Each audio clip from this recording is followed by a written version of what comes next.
This is the MasterChef kitchen, where for one home cook, dreams will become a reality. We're looking for one stunning dish. You show us who you are through the food that you do. That inspires me. Very, very brave and courageous cooking. Amazing. There's something quite magical about the way you connect with food. Thousands came from all walks of life. I am a bartender. I'm a pilot. I am a physician. I am a hairstylist. I'm a senior in high school. I'm a rock musician. I'm a stockbroker. I'm a stay-at-home mom. Traveling from all corners of the country. New York City, Chicago, Washington, D.C. All coming together to share in their passion for food. This is one of the best things I've tasted in a long time. Oh my God. We've created a restaurant-quality dish. It's absolutely delicious. But only a few will be chosen to work under the guidance of three of the biggest names in the culinary world. Graham Elliott. To me, a master chef is constantly innovating, trying things with food no one would ever dream of. Joe Bastianich. The hallmarks of a master chef are elegance, sophistication, and finesse. And of course, Gordon Ramsay. A true master chef cooks every dish as if their life depends on it. A master chef was perfection on every plate. Let's go, start serving. Those who make it will face the toughest and most dynamic challenges in MasterChef history. Looks like a horror movie. That is a disaster. That is disgusting. They will be pushed to new heights. You've got to believe in yourself more. Cook for kings and a queen. Hey, y'all! In the end, only one will show they have the talent, the guts, and the passion to be crowned America's next MasterChef.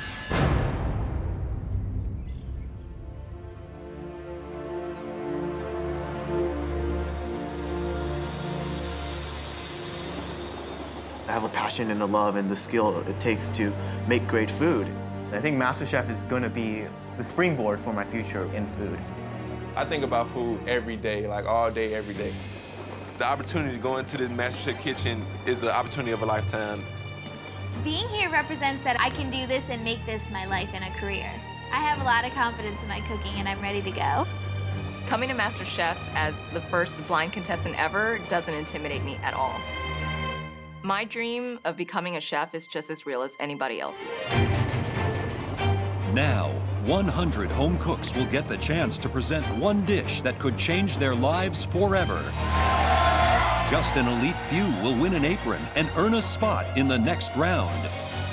And only the best will be crowned America's next MasterChef.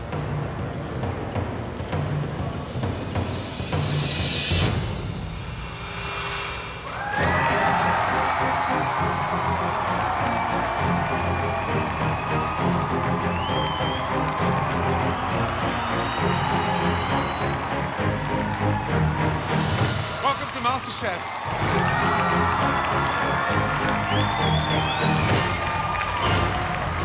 You should all be very, very proud of yourselves. Thousands and thousands of home cooks across the nation try to make it here today. They failed, you succeeded. So you've got to ask yourself, do you have what it takes to make it to the top? Do you?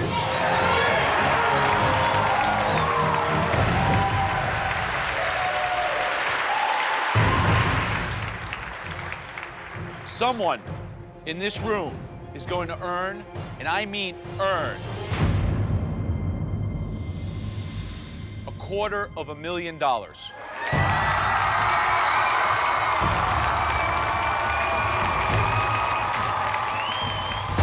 Now, how about fame, notoriety? Look, if that's your goal, cooking isn't the quickest path. If you're good, you might get written up in a magazine, get a few lines in a great newspaper.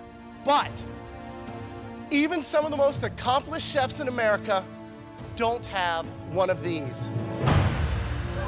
Your own cookbook. Imagine your face on the cover of this book, your signature recipes. But there's one final box, and what's under it is the real reason why all of you should be here today. This is the key to the reality of your dreams.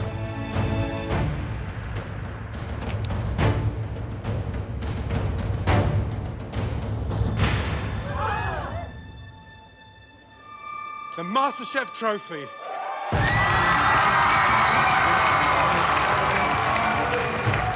We care about one thing, and one thing only: what you put on the plate. If it's subpar, you're going home. If it's extraordinary, you'll get one of these. A MasterChef apron.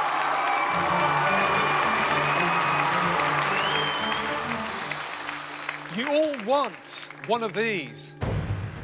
I can see it. But be careful what you wish for. Because once you put that apron on, your life is going to get harder than you could ever imagine. Can you handle it? Are you ready? Which one of you is the next MasterChef? Okay, we are starving. So don't just stand there. Get cooking. Good luck.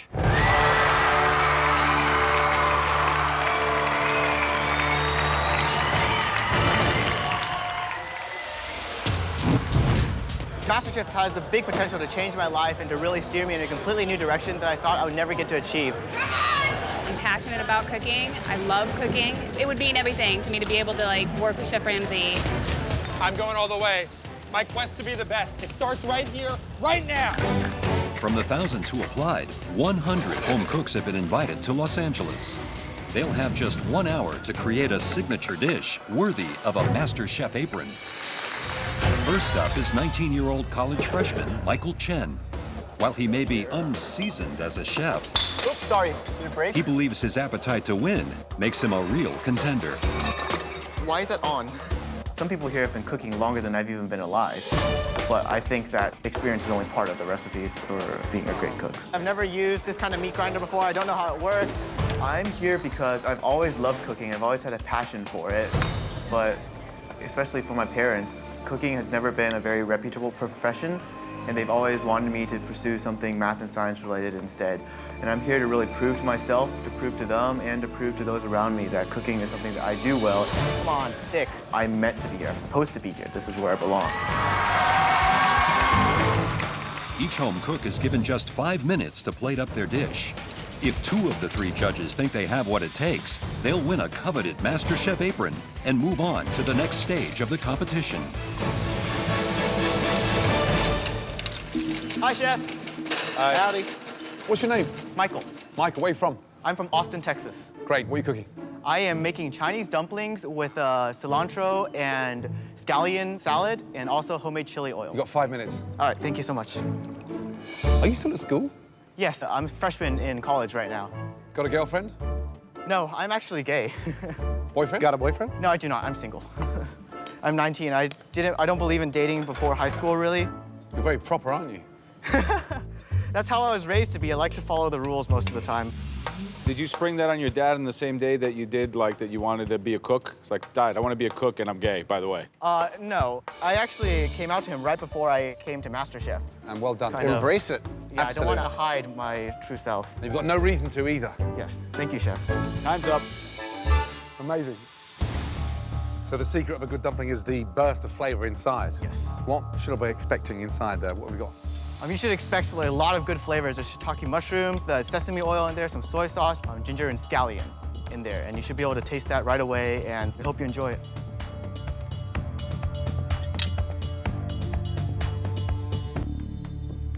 Yeah, listen, they're phenomenal. Thank you so much. Texture's beautiful, seasoned perfectly. Great job.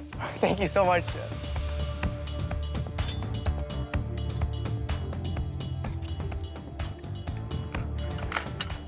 You know they're good.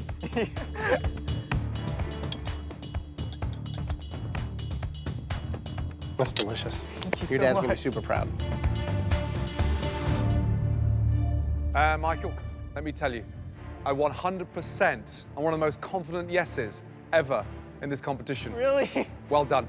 I'll go out one more and say that you, with that kind of technique, if you could bring it to other kinds of food, you could go on and win this thing. Yep. Wow, thank you. It's a big yes. Absolutely. Yes, yes, yes. Thank you so much. Well done, buddy. Yeah, congratulations. Thank you so much. Thank you so much. Put it on and wear it with pride. Yes, I will not Yeah? disappoint you guys.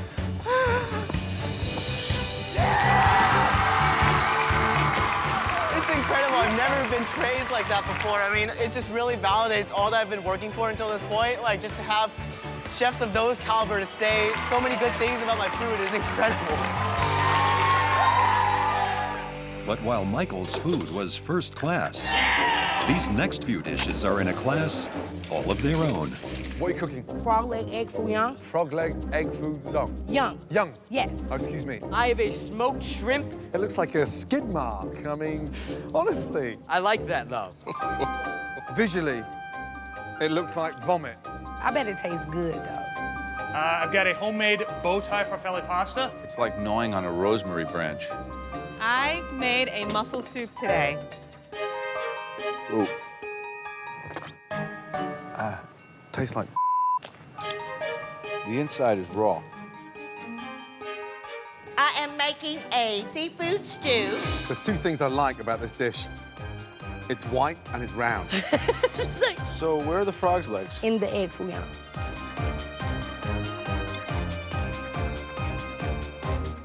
Congratulations. On the worst dish in this competition so far.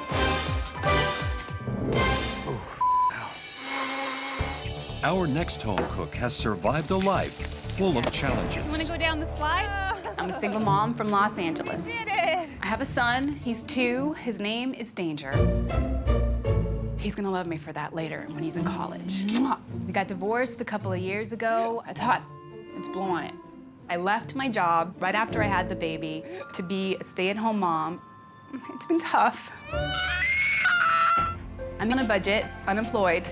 I have $50 in my bank account. We live in a very tiny 400 square foot room. I feel like this is the opportunity to start over again and do something really amazing with my life.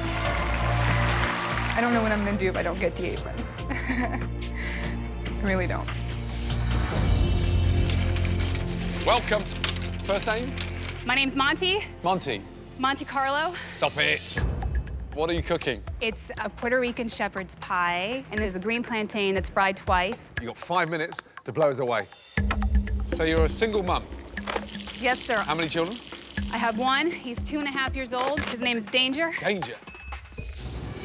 What's the food ambition? Where are we going with this? I want a food truck. You've got 1 minute left. Oh my gosh, here it is. Okay. Kim, what are you doing? We've got no idea. You're running around from left to right. You've made me dizzy. This is awful. Don't I sell it well? Are you done?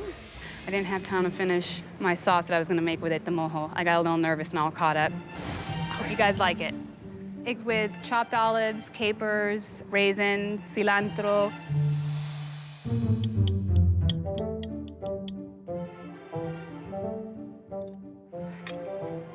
It's a little sweet, but I think it's pretty delicious.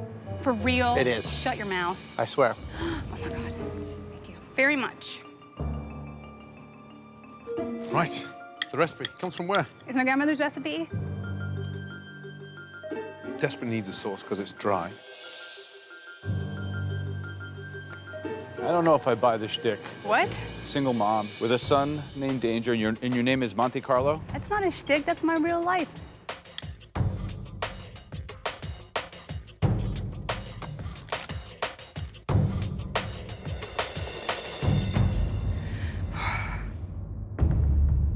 Graham, yes or no?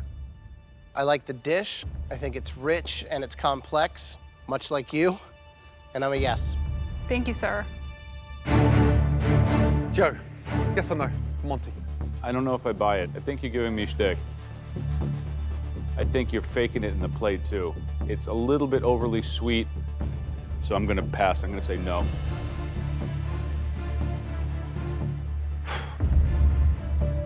Monty. Yes, sir. At times, listening to you, I don't think your head's in the game. I can do this. Monty, Yes, sir. I'm sorry. Sir, I know I'm not the most experienced chef here. I guarantee you I'm one of the most passionate people you've ever met, and I will give it my all.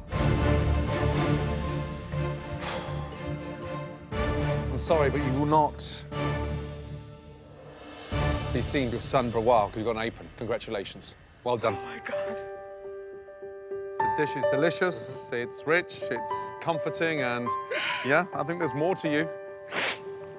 Can I put this on?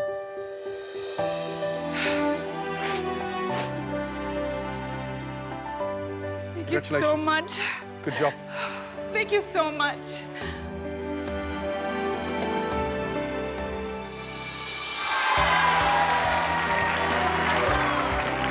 I'm just so thankful to be given this kind of opportunity. This is just the beginning. It's going to be a fight every step of the way, but I'm a fighter, and I know I can do it. So Monty passed the test. Can New Jersey high school student Samantha McNulty make the grade? Hi, sister. How are you? I go to an all-girl Catholic school. Indeed, she is one of the 100. I love school. I definitely am one of those kind of students. This, and then that. My passion for cooking came from cooking with my dad when I was about 10. He would always watch like the Food Network, and that got me interested, and I think it's fun to create something. I'm excited. I'm ready to go. To get an apron would mean the world to me. Welcome. First name? I'm Samantha. From where? New Jersey. How old are you? 18. Wow, one of the youngest. Yes. What are you cooking, Samantha? A mini quadruple layer carrot cake with cream cheese frosting.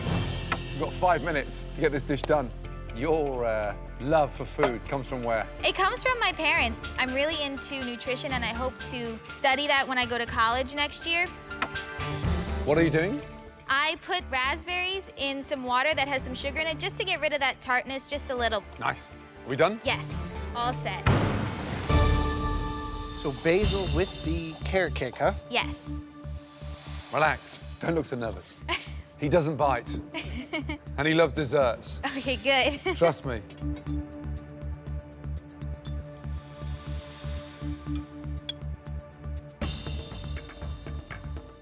It's got a great mouthfeel. It's very moist. Thank you.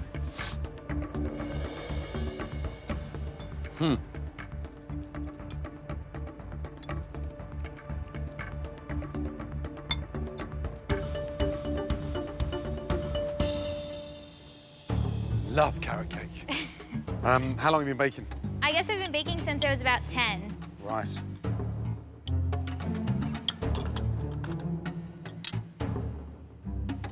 It's very, very light. So much lighter than it looks. Was that on purpose? Yes. A little bit more cream cheese, maybe, as you stack? Yeah. Joe. Samantha, I think your cake is actually quite good. So based on that, I'm going to say yes. I'd like to see what else you can do in this competition. Thank you. Graham. You know, it's moist. It's got some good technique to it. However, I don't think it's MasterChef quality. So for me, it's a no. So it leaves it up to Gordon. Who are you here with? My parents and my sister and my brother. Can you go and get them, please? Sure, I'll go get them. Please? Thank you.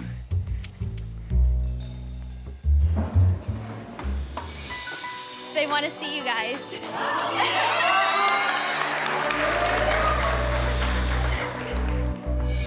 So this is my family. Mum, Dad, little sis, brother, welcome. Thank you.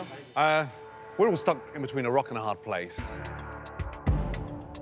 This competition is fierce, and it's highly competitive. Don't let the bow distract you. She can do it. This is really hard. Samantha, young, talented, tenacious. I would like to see you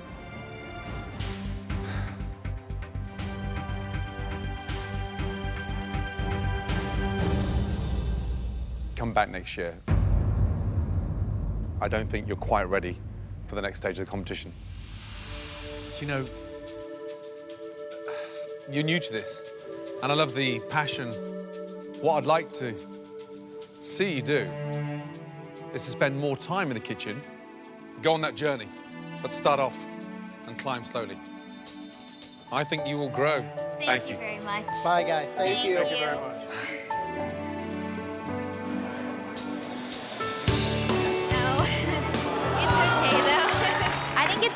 but I'm super inspired to continue. This is America's next MasterChef next year. Thank you. While Samantha's MasterChef dream is put on hold, others hit all the right notes. You've got your heart not on your sleeve, but on the plate. Yes to the apron. Thank you. And another 3 MasterChef aprons follow. I'm here to win this competition. Will 26-year-old Ryan join them? He learned everything he knows about food from living in Manhattan's Upper East Side. This is my time. I'm ready. I used to be spending thousands of dollars a month on these nice, fancy, frou-frou restaurants, but I realized to myself at a certain point, I can go home and I can do this on my own. And not only can I do this at home, I can do it better than they're doing it. Pressure cooking is the best. I could do something that would take 3 hours to braise in 30 minutes. I'm the flavor elevator. I'm gonna keep raising the bar, and then once we get to the top, going over the top, America.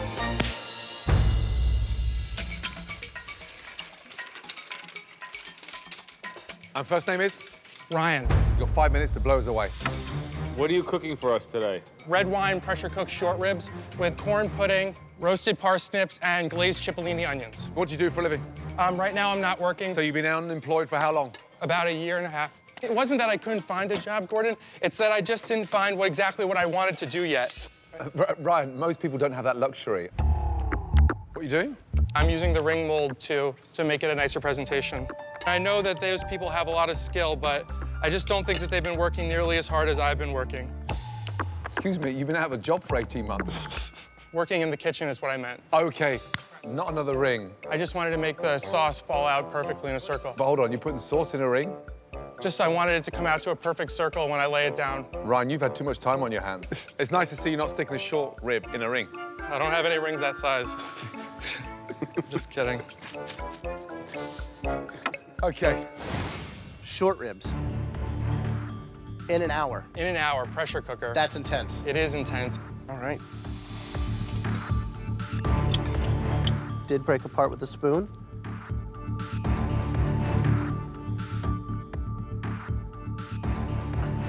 They're cooked beautifully. Thank you very much, Graham.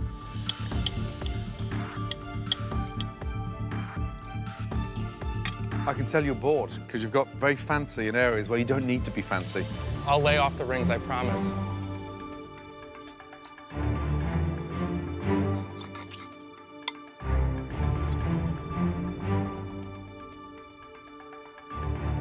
I'm ready. I know I can do this.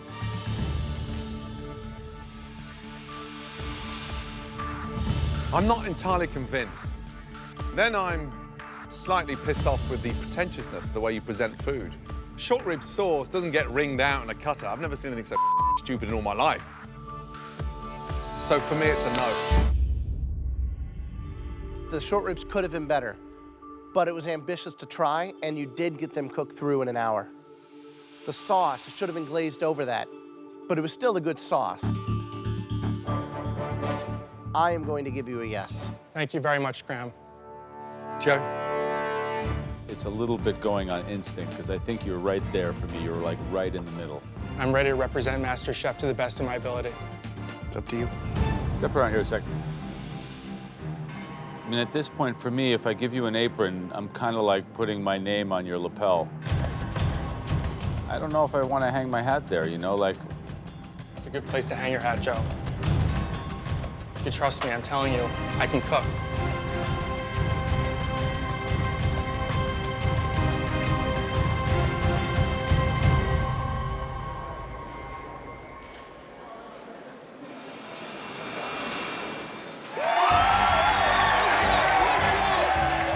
This apron means everything to me. I'm about to flavor blast my way to the top. So Ryan takes a spot in the next round of the competition. We have gems! Can these next unique home cooks join him? Oops, don't worry. Gordon Ramsay, I watch you all the time. From where? I'm actually from Baltimore, but I love doing this accent. It's my favorite thing. I'm a former cheerleader. I interview serial killers, and I try to understand why they do it. I teach belly dancing. I also do impressions. Oh. Well, hello, beautiful. This is called the hip Swiss. MasterChef is the show I can win, this I know. Oh, wait, darling. Graham, you're a spicy man. You spoke to me. Kelly, don't get upset, darling. We haven't tasted the food yet. I know. And this is the figure 8, and then we have the snake. It's like a Beyonce video. It tastes like a pig's toenail. Yeah, I that one up. I got 1 hour's sleep last night because I was so in this stupid dress. It's worth it. It looks fabulous. I'm ready to take the criticism. It's coming. Give me an N. N. Give me an O. No. Sorry. No. It's a no. So another group of home cooks are sent packing. Let's see if 24-year-old Josh from Mississippi can measure up. I'm 7 feet tall, and I'm a championship basketball player. I played at Tougaloo College in Jackson, Mississippi. When people look at me, they immediately ask me, oh, do you play ball? Do you shoot hoops? I'm like, nah, I shoot onions into skillets. My passion is cooking, and it kind of transitioned from hooping to cooking.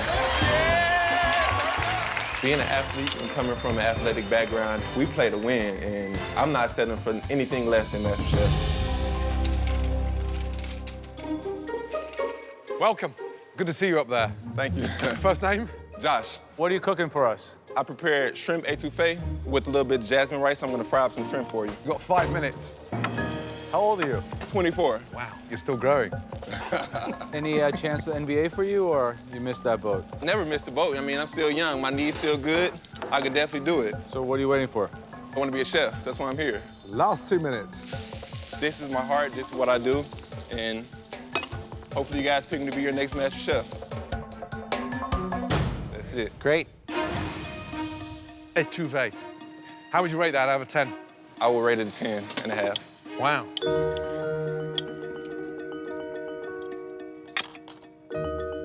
Yeah, I'm 6'2", and you make me feel like Danny DeVito. Yeah, it's got heart. Thank you. Without a doubt. You know, it looks like a restaurant dish, but more importantly, yeah, you cook like a pro. Good job. Thank you. Pretty good job. Thank you, sir. And you cooked it down with the shells? Yes.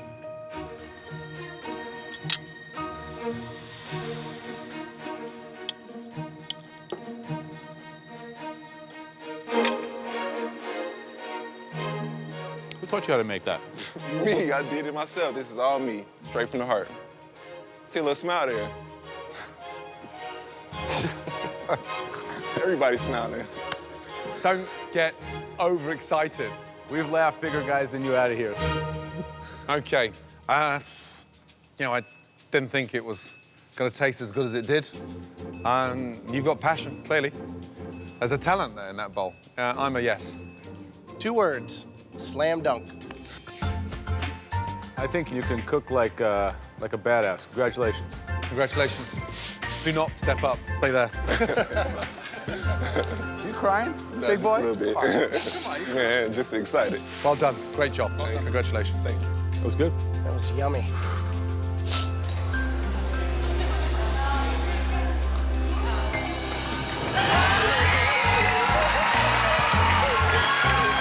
This is everything I dreamed of. If I could do what I love, instead of doing what everybody else wants me to do, I'm gonna do it.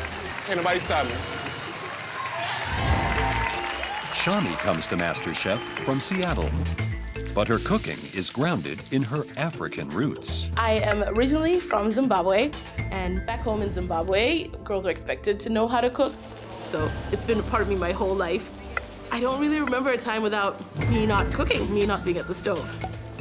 Getting an apron means the world to me. It'll be a dream come true. Not only for me, but for my family as well. Hi. Hi. How are you? First name is? Shami. Shami. Yep. Beautiful name. What are you cooking? I made a traditional Zimbabwean dish called sadza ne huku ne muriwo. When you eat it, you want to feel warm in your throat. Let's get warm. You got 5 minutes. All right. What is it? It's made from cornmeal. It's got really no taste whatsoever. So the sauce that I made is a chicken curry, and I'm going to make the vegetables, which are collard greens in a garlic, tomato, and peanut butter sauce. Great. If you think of yourself coming out of the fields in Zimbabwe, you've had a hard, long day, this is what fills you up. Oh, I like that spice.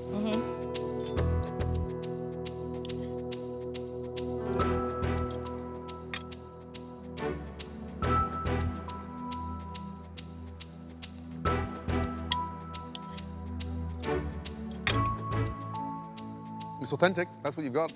You've definitely got heart on a plate, let me tell you. Slightly confused the collard greens with peanut butter. Yeah, Is that's that how we classic? do it. Sometimes there's no meat back home, so they're going for the Sure. protein. So they add the peanut butter because meat can be kind of expensive. Thank you. Joe, yes or no? I think that plate is a complete mirror image of you. I see you in the plate, I see your ethnicity, I see your personality, and even with a couple of defects, it's a big resounding yes for me. I totally appreciate what you're trying to do. It really, really needs seasoning. So for me, it's a no. I'm sorry. Totally understand supplementing the peanut butter for protein. I get all that, but is that MasterChef?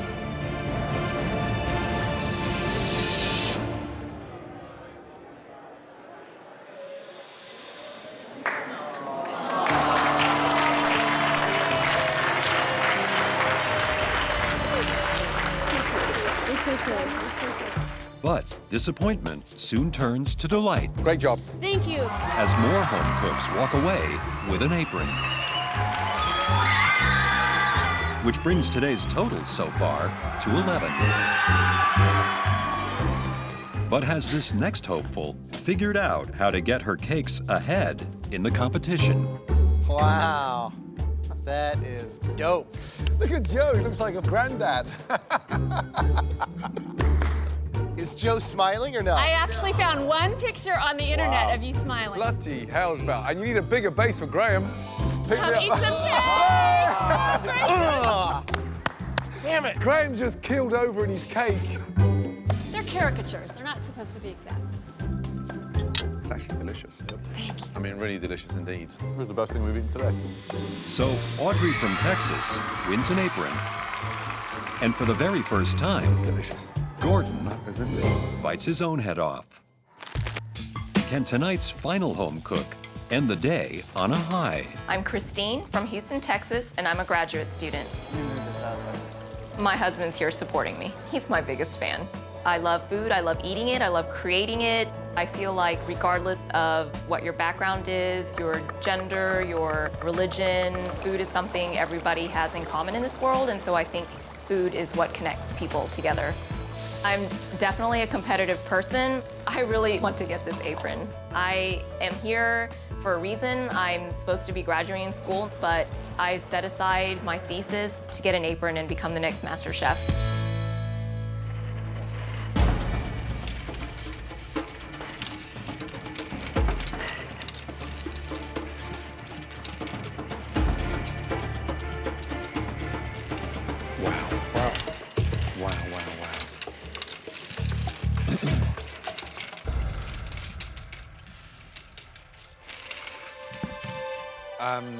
Welcome. Thank you.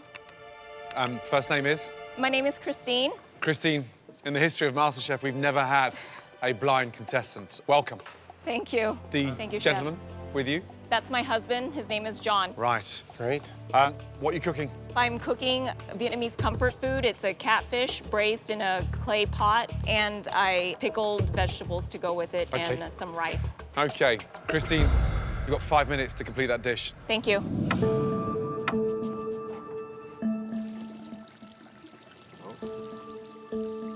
Just in front. Just in No, front? you were there. Just a little bit higher, darling. Okay, thank There we you. are. Thank you.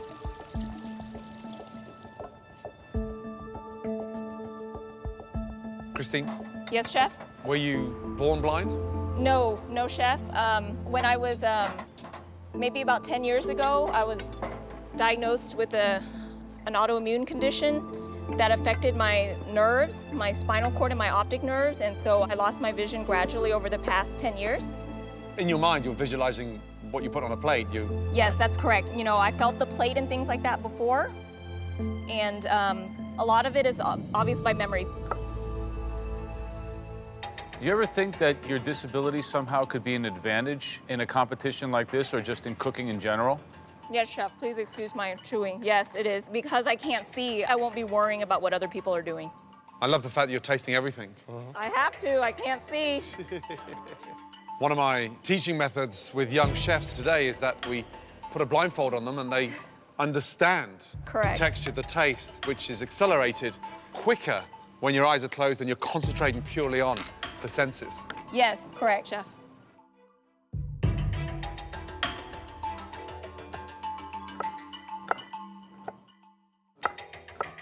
My rice did not turn out to par, so I'm not serving it to you. Okay, I guess I'm done. Thank you. The catfish, how did you cook it? With some caramel that I made by just caramelizing sugar on the stove and using coconut soda as well, and with shallots and garlic. And the base of the broth is made up of what? Fish sauce. Love you, the chef. fact that you kept the fish on the bone. Why? Catfish is just, it's really tender, and I didn't want to pick it apart and make it look unappetizing, so I left it as a steak. I think it looks more appealing, and that's just the way Vietnamese people eat. You know, you're going to be judged like everybody else in this competition. Yes, chef. The dish does need the sort of stability. It's a staple, done beautifully, but missing the rice. Yes, chef, I understand. I'm sorry. Thank you. Thank you.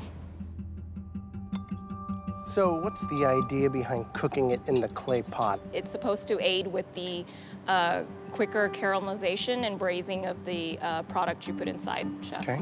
It's got a beautiful aroma. Thank you, chef. Well, thank you so much. Thank you, chef. Hi. Hi, sir. I'm Joe, obviously. I've heard you give mean looks, but luckily I can't see it.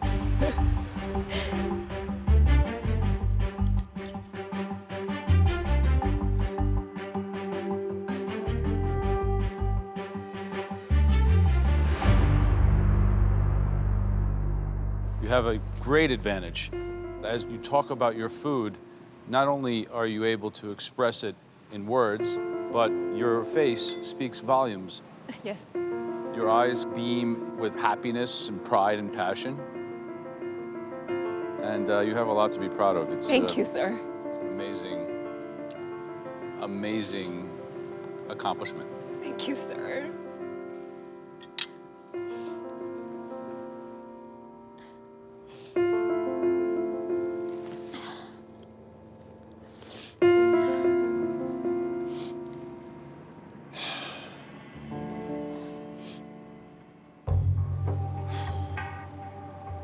Okay. Joe, yes or no? 100% yes. Thank you, sir. Graham, yes or no?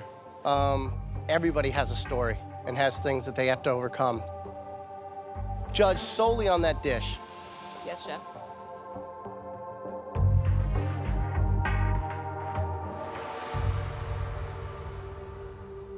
I'm a yes. Oh, my God. Thank you, chef.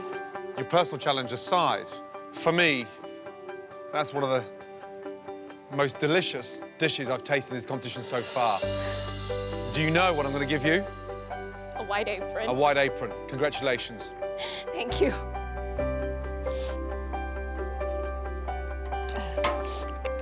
I'll come and get it. Congratulations. Thank you so much. I mean, really, good job. Thank you. Thank you. Well done. Thank you.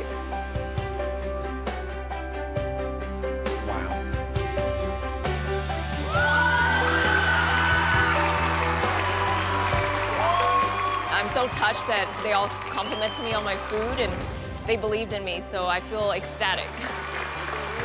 For everyone in America, you can overcome anything you want to overcome and get what you want to get, and I'm going to be the next MasterChef. Stop. Tomorrow night on MasterChef, the search for the greatest home cook continues. You didn't even taste your food. Taking us to the country's heartland. It's hard to believe that that was cooked by an amateur. With some outcomes that will surprise and shock. You're gonna walk away with the culinary. As husband and wife go head to head. I will take her down. I've come here to win. Others go to any length to get ahead. You are kidding. It's all part of the continuing journey to find America's next MasterChef. One potato, two potato. Previously on MasterChef, thousands from around the country showed up ready to compete. Do you have what it takes? But only 100 were chosen to present a signature dish to the MasterChef judges. I'm about to flavor blast my way to the top. Some prevailed. I think it's pretty delicious. For real? It is. Shut your mouth. Can I put this on? Are you crying? No, just a little bit. As others saw their dreams shattered. Give me an N. N. Give me an O. Oh. Sorry. No. And then came a MasterChef first. We've never had a blind contestant. That's delicious. You have a lot to be proud of. Thank you, sir. I'm gonna be the next Master Chef. Tonight, Holy. You are kidding me. the competition continues Can you open the door, please? as the battle for an apron intensifies. I'm myself. Me too. The search goes on for America's next MasterChef. It's day 2 of the auditions, and more home cooks from across the country arrive ready to pursue their culinary dreams. Food is my life. Being here today is a culmination of all that I am passionate about. I'm here to show the world how this Southern boy can cook. I'm gonna win MasterChef because of the passion I have for food. That's the bottom line. As the judges take their places for round 2. Anticipation is in the air as the first batch of home cooks create the dishes that could change their lives forever. It's a once-in-a-lifetime opportunity. I can't this up. 1 hour can change a lot in my life. I have a deep passion for food, and I want this. Nobody out here will work harder than me.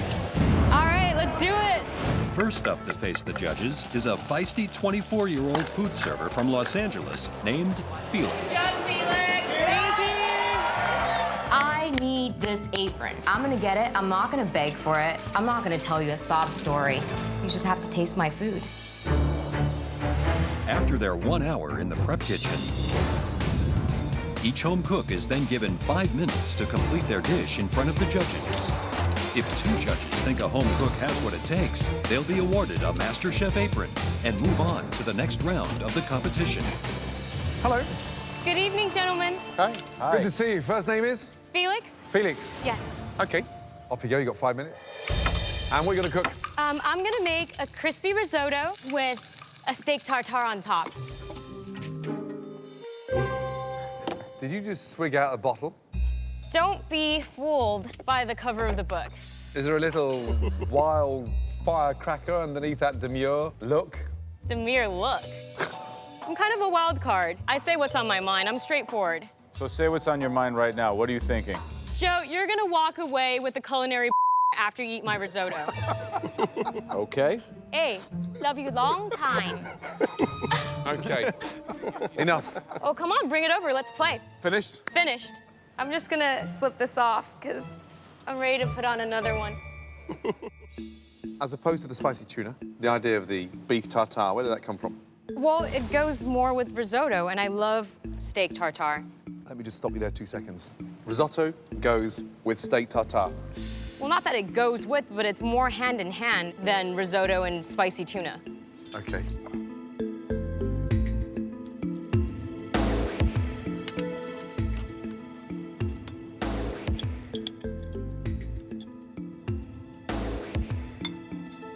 The tartare's under seasoned, so it's sort of almost like it's underwhelming because it's just like a big clump of raw beef.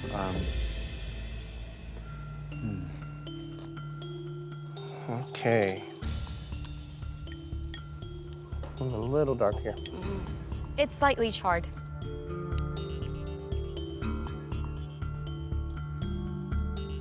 Great. Thank you.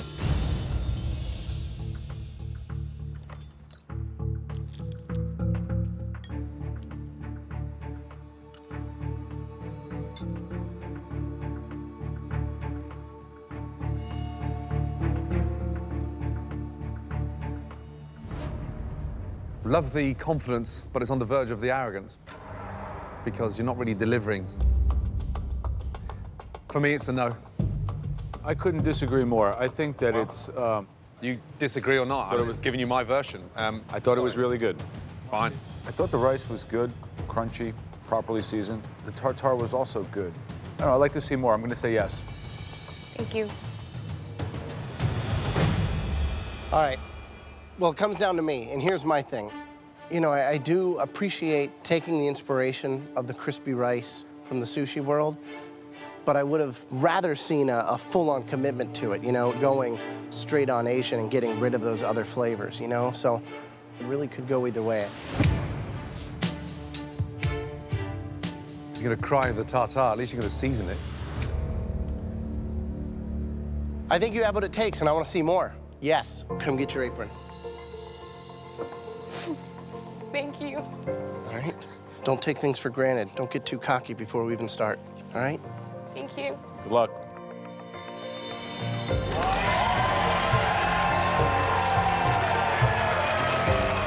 Fooled again, JB. Oh my God. I'm really thankful that they gave me this opportunity. And I have no idea what's coming next, but whatever it is, I'm ready for it. While Felix's confidence paid off, can a man who grew up halfway around the world follow suit? I love you! My name is Luca. I was raised in Aviano, Italy. Now I live in New York, and I'm a restaurant manager. My love of cooking came from my mother. Since I was young, I would stay in the kitchen with my mom all the time. Luca doesn't know it, but that time's here again. His mom has secretly flown in from Italy to support his MasterChef dream. Buongiorno.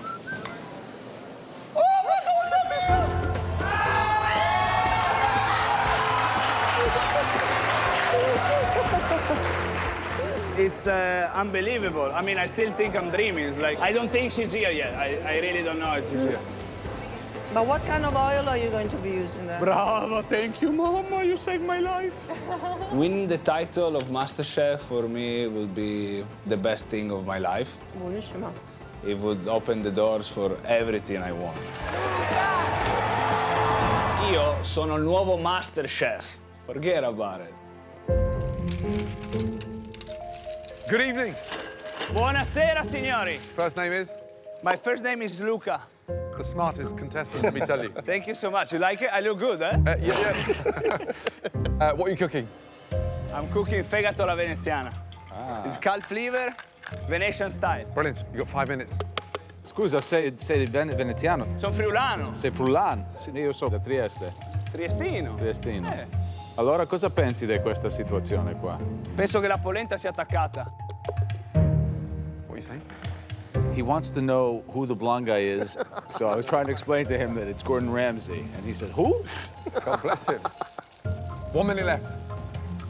I'm gonna sear a little bit the liver. Bravo, alla grande, dai. Fegato alla veneziana, signori. I hope you enjoy it. Thank you. Thank you. Grazie mille.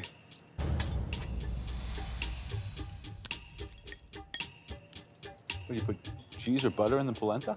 I put Parmesan cheese. It's a Parmesan cheese polenta. Your mama would spank you for doing that, no? She does, but that's my way. I like the polenta with the cheese.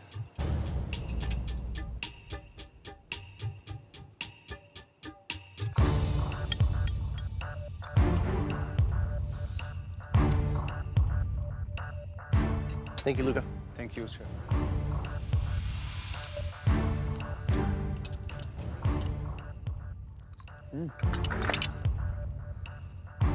Slightly overcooked. However, there's a nice flavor there. Joe, yes or no? For me, I think that the liver is medium. I like it a little bit more medium rare. But the dish is good. It reminds me of home. I like it. And I'd like to see what else you can cook. I say yes. Thank you, Mr. Joe. Luca, I think you have an amazing personality. Your energy is contagious. However, the dish itself is overcooked for me. So for me, it's a no. So it leaves it up to Gordon.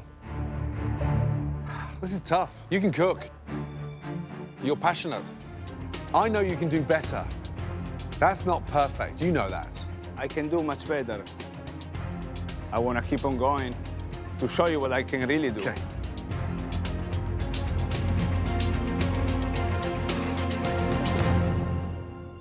For me, it's a no.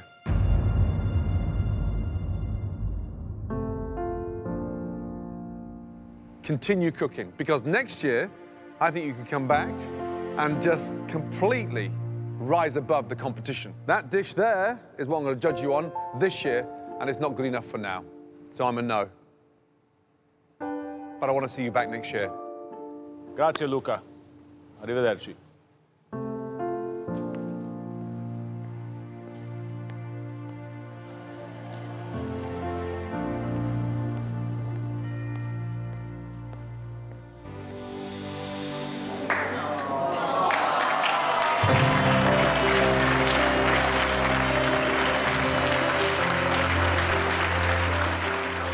I feel very sad.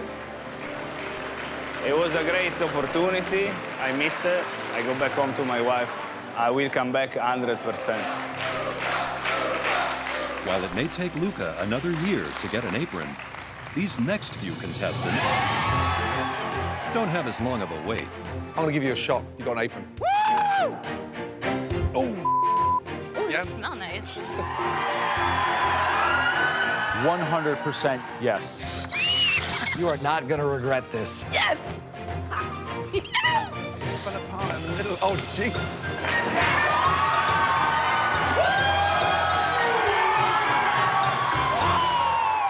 Next up is 24-year-old Brazilian artist Heisa, who has a sweet tooth that she hopes will impress the judges. Welcome. Hi, First name is? my name is Heisa. What are you cooking? Chocolate custard with a raspberry center and cashew nut crust. Okay. You've got 5 minutes to blow us away. Yeah.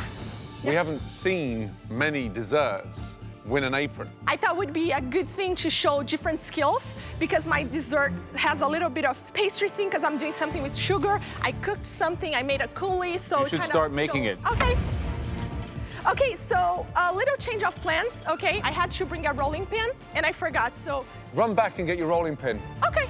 Quick. Quick! Can you open the door, please? Wait, no, he told me to get a rolling pin. Oh, thank you.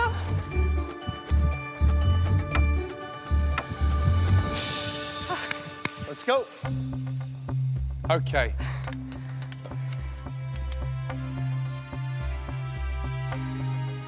I like the improvisation. Yeah, I'm from Brazil. We are not used to have all these fancy utensils and everything all the time, so.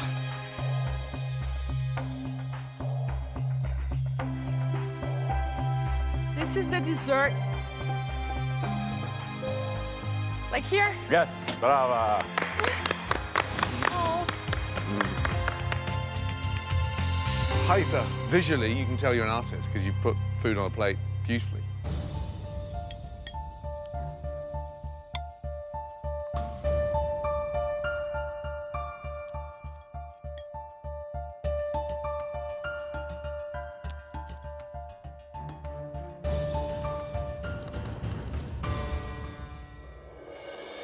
Okay,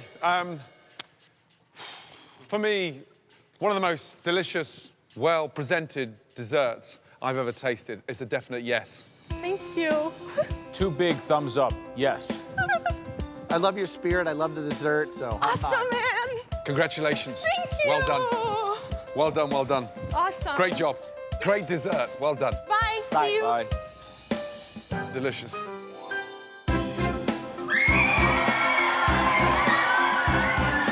I always thought I could be a chef, but I never went to school, and I never worked in a kitchen before. So this validates me as a chef. It is definitely a dream come true. With 9 aprons already given out today, will this next posse of cowboys have the same luck?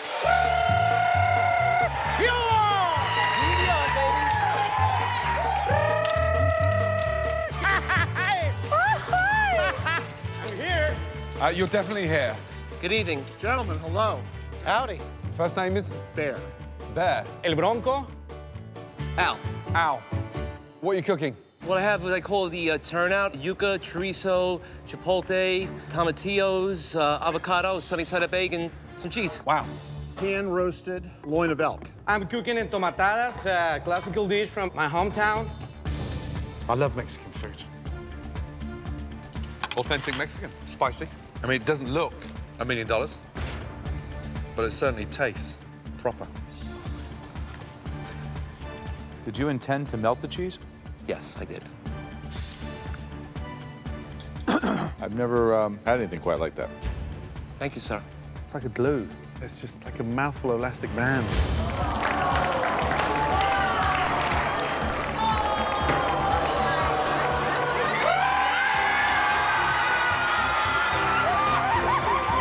As Josue manages to lasso an apron, our final cowboy, Mike, has a more personal mission while here at MasterChef. I'm doing this for my sister that was killed 6 months ago. Sorry. She was killed in a car wreck, and for me to take this home, give that to the family after this tragedy would mean the world. I'm on a mission to win this thing in her name. However, Mike's plan to get the judges' attention is a MasterChef first. Holy You are kidding me. I'm praying that he's not cooking that thing. Howdy, gentlemen. Howdy. Cowboy. Cowboy. Welcome. Are we being punked? Stay, Mickey. Be good. Now, that's what I call an entrance. Thank you. It's an honor. First name is? Mike Hill. What are you cooking out the saddlebags? A pan-seared venison, creamed potatoes, and haricot vert. You've got 5 minutes. Good luck. Where'd you learn to cook? I'm self-taught. I've never had a cooking lesson in my life. I cook for my friends. They seem to love my cooking, so I hope that you will too.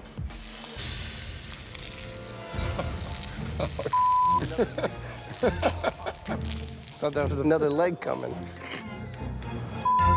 Behave, Mickey. I totally lost my train of thought. Okay. Is that finished? Yes, it is. Sauce? What have we put on there? Portobello and shiitake mushroom with a bourbon reduction.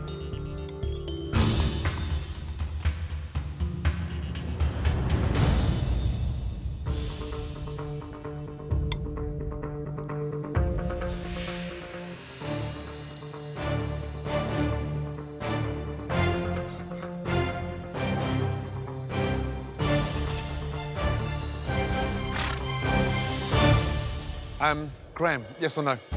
You easily could put that same dish, plated a little differently, and it's like a classic European-based dish. And I think that you're gonna have what it takes, so I'm a yes. Thank you, Chef. Joe? I'm just skeptical on the ability to really go far.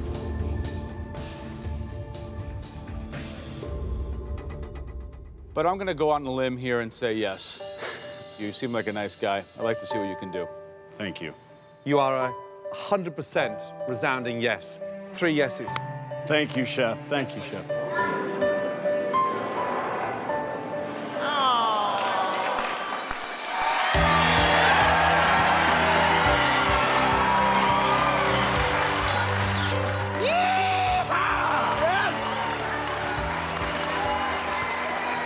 This apron means everything to me.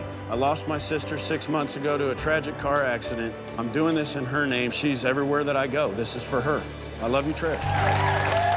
While Mike rides off with his apron, our next home cooks have some tricks of their own to win the judges over. Bewitch the judges with desire. Joe, one of your ex-girlfriends?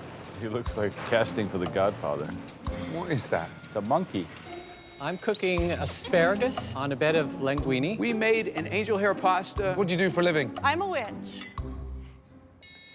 Hi. These are the guys. Air, fire, water, earth, goddess, now your magic birth. I'm myself. Me too. That's the guy who got kicked out of Scotland. He has better table manners than some of us. I'm a yes. Wow. To the monkey. Chef Ramsay says no. Oh, boy.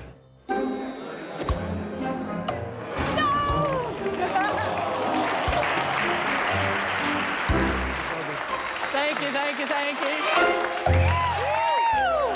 Honey! Tom. Our next 2 home cooks are not only married to the kitchen, You sure you didn't forget anything? I'm not sure. they're also married to each other. We're still fighting over the sink, but we each get our own counter space. This is the biggest moment of my life. Oh my God. She's nervous. She knows what she's up against. I'm not nervous. He should be nervous. Oh my God. Who's a better cook? I'm a better cook. Right. No. Lots of support, lots of love. I love my wife, but I will take her down. Let's go. Gentlemen. You've got 5 minutes to start cooking. What are you making? I'm making New England dirty lobster, which is a sautéed lobster. Nice. Who'd you cook for at home? My wife, who is going to be following me. And she's competing. She's up next. Hello. Good to see you. Today I will be presenting for you white clam pizza. Okay, great. No pressure. No pressure. So, who's the best cook? I think I'm the best cook. Is he better than you? You know, this is the test, guys. This competition will have a lot to do with the titles. Dirty lobster. Dirty, dirty lobster. In front, please. Thank you. Yep. Happy with that? Happy with that. Time up, Danny. Gotta serve, please. It's a 35-minute pizza dough. Uh-huh.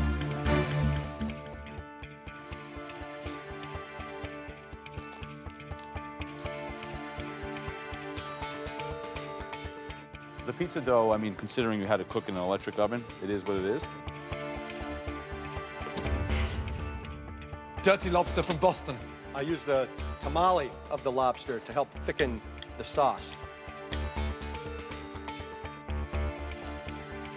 You cook in a very casual manner, but the actual lobster's delicious.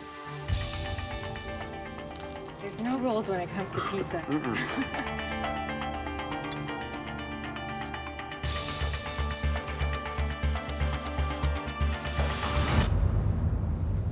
Wow. Graham, yes or no? You kept it simple. There's nothing on that plate that doesn't need to be there. I'm a yes. Thank you. Joe, yes or no? I think it's quite excellent. That's a yes. Thank you. Big yes. Your wife has a very, very tough act to follow. Congratulations. Good job. Thank you very much.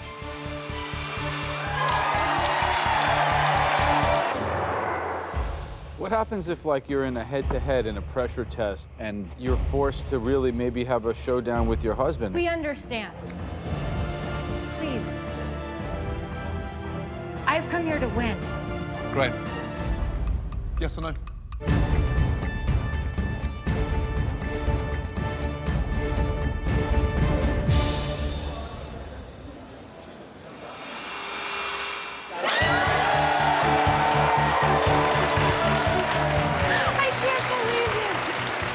We gotta bring it, baby. We're bringing it. We're bringing it. I'm the next Master Chef. I'm the next Master Chef. Delicious. My money's on her.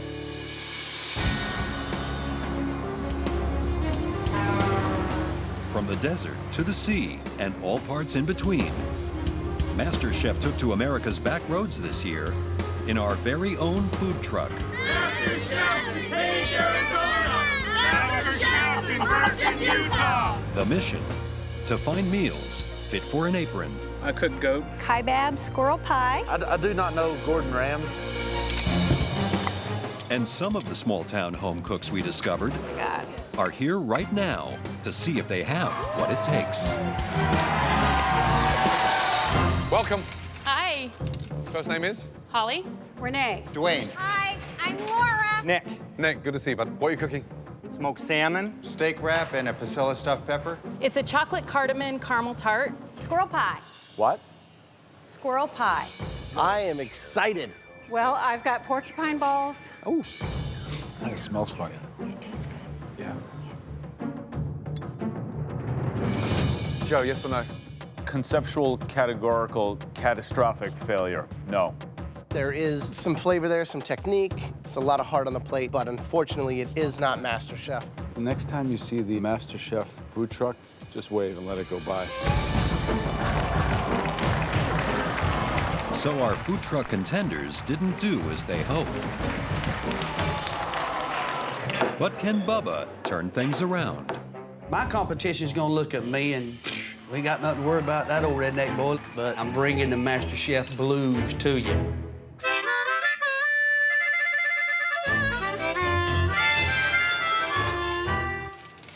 I love the tune. All right, first name is? Bubba. Bubba. Yes, sir. What are you cooking? Venison wrap, bacon wrap, venison tenderloin with pureed rutabagas and sauteed mustard greens with green onion tops. Brilliant. You've got 5 minutes to blow us away.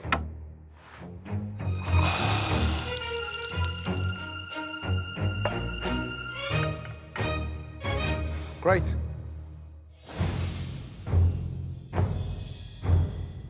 When was the last time you trimmed that beard? A couple years.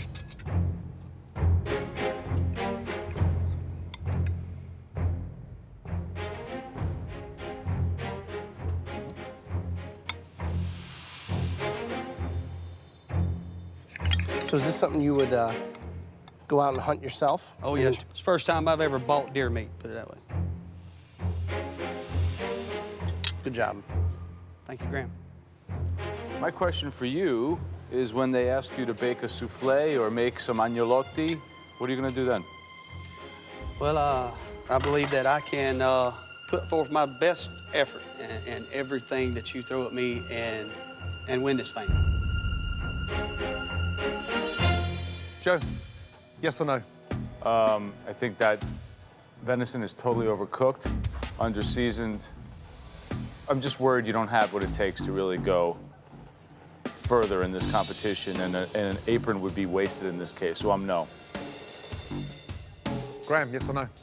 The rutabaga was delicious. The greens are great. I like the fact that you know where your food comes from, and I see something there. I say yes. Thank you. That leaves it to me.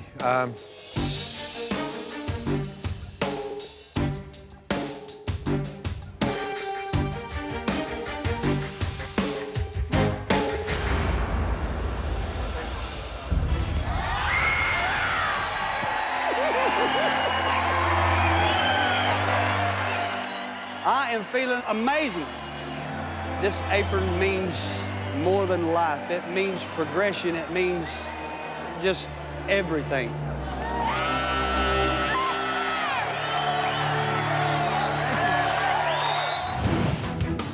Good job. Here you are. Thank you. With 14 aprons handed out so far, the passion in the kitchen is intense. I made it this far. It's definitely a beautiful dream right here. I dream about cooking. Food is my love.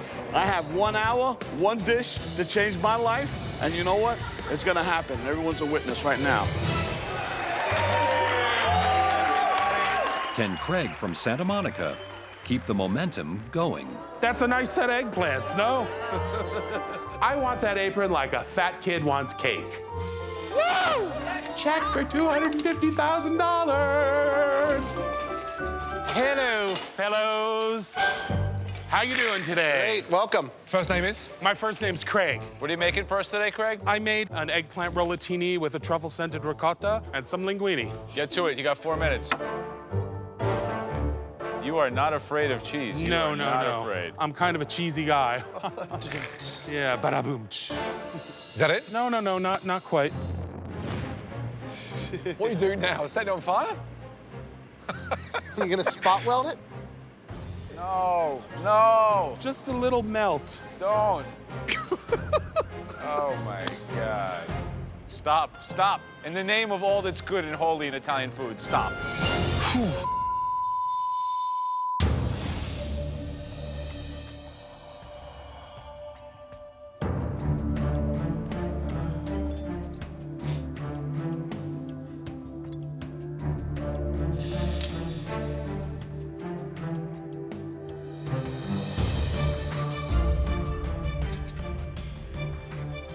All right. All right, thanks.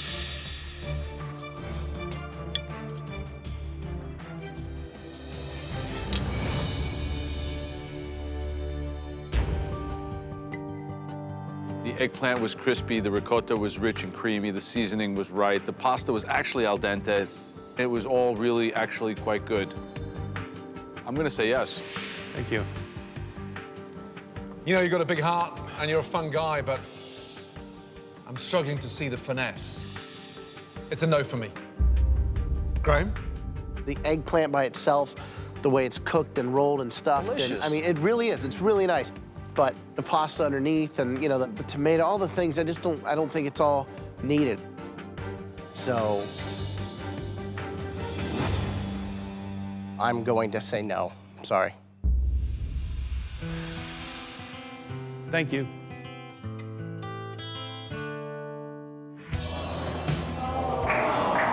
So Craig's dish was off target with the judges. Let's go! But these next few home cooks bring out their big guns. Is that Sylvester Stallone? Usalo, baby! Oh! Let's do this. What are you cooking? Veal chopped caruso stuffed with foie gras. For who? Foie gras. Foie gras. Tunisian couscous. Pork cutlet wrapped in an egg. Call the police. How's the competition out there? There is not much of a competition that I saw. This guy's a mook. And the love of food came from where? Charles. Charles. What's your apron say? Usalo, baby. That means a salt and pepper. And underneath it says, I capito. Yeah. I want to hear some passion, Charles. The dish you're proud of? I could have done better. How'd you rate this out of 10? I'd say an 8. Unfortunately, I don't get it on the plate. For me, it's a no. Good heart, but I'm a no. For me, it's a no. Thank you.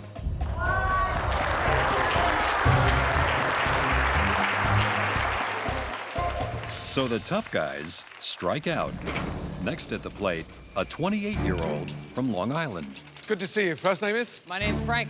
Frank, what'd you do? I'm a stockbroker. Stockbroker? Yes. You've got 5 minutes. Okay, Get thank cooking. you. Sell it to us. What's the dish? This is a home-cured guanciale and parsnip ravioli in a brown butter sauce with Romanesco.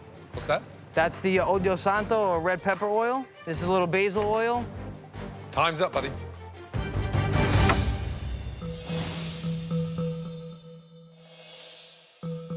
It's always about like the balance of the filling and the thickness of the pasta. Does that look right? Yeah, looks good. Hope the texture's there. Am I gonna get a smile? Ah, no smile?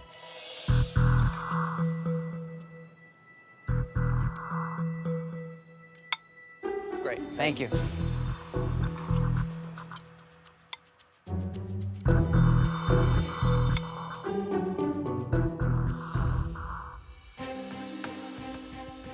The dish looks great. I didn't think it tasted as good as it looked.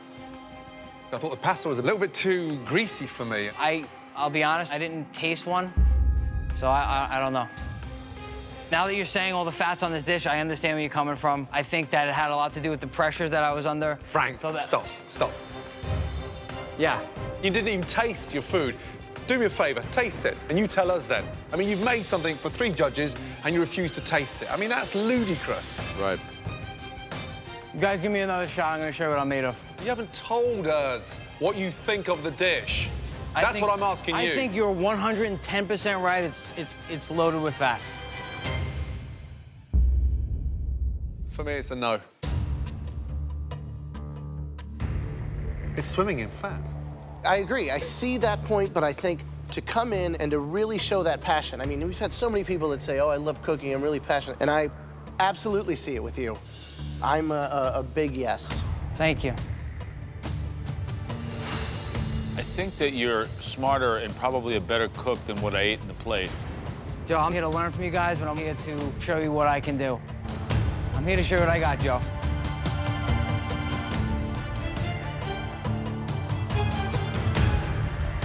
All right, come around.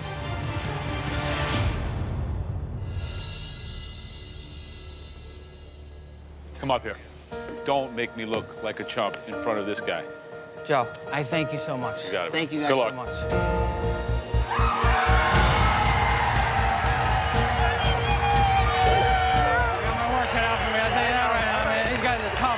In order to win this competition, it's going to take an extreme amount of hard work, emotions, sacrifice, but I'm ready to take it on.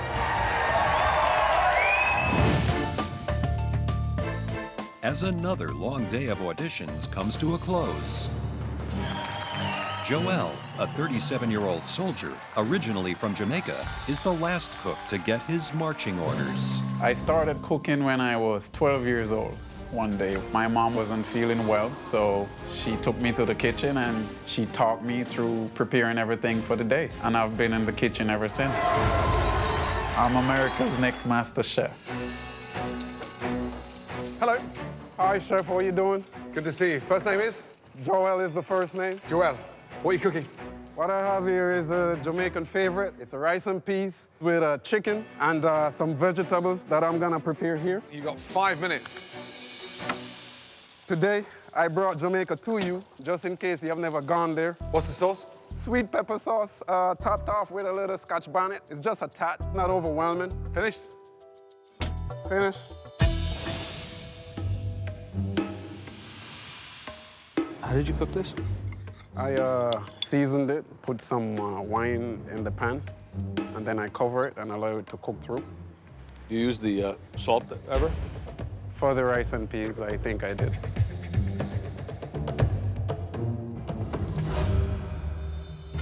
First, I just want to thank you for your service. Roger, Thanks. I appreciate it. All right. I really do love the rice and peas. I think they're really hearty, you know? Like, you can just sit down and eat a big bowl of that by itself. Good job. The time I spent in the Caribbean, right, it's drums and thighs. They don't have breasts that big down there. Right. The women today are a little different. Woman, chicken. Oh, breasts. I thought we were talking about breasts. Chicken. Right. Normally done with the thigh or the drum. Right. So it's a dish that is traditional. You've turned it posh. Roger. Joel, what's the dream? Where are you going with this? My dream is to own a restaurant. I want to name it Jermaine's. The name of my son. Your son?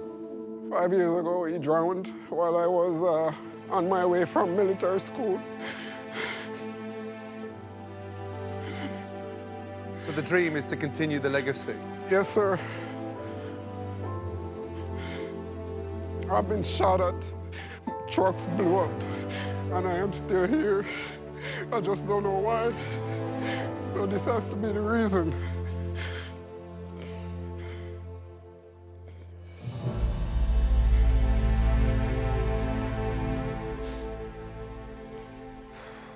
Okay. Joe, yes or no? I like the rice and beans. It's comforting. It kind of would remind me of the food that I might eat if I go to your house. The rest of the dish is a little bit under-seasoned, very, very, very simple. So it's just not at the level. I'm sorry. It's a no. I understand. Graham. The thing on that plate that really stands out is the rice and peas, which I think are really hearty and delicious on their own. You know, you put the chicken on there, it's got nice color, and the sauce that you made from scratch, all kind of focusing on where you're from. I'd like to see more of that, so I'm gonna be a yes. Joel. Yes, sir. I'm sorry. You're not going back to Miami. You're staying. It's delicious. Pick up this apron. Get up here. Put this on. Well done. Well done. Congratulations. Good man. Great job. Thank you.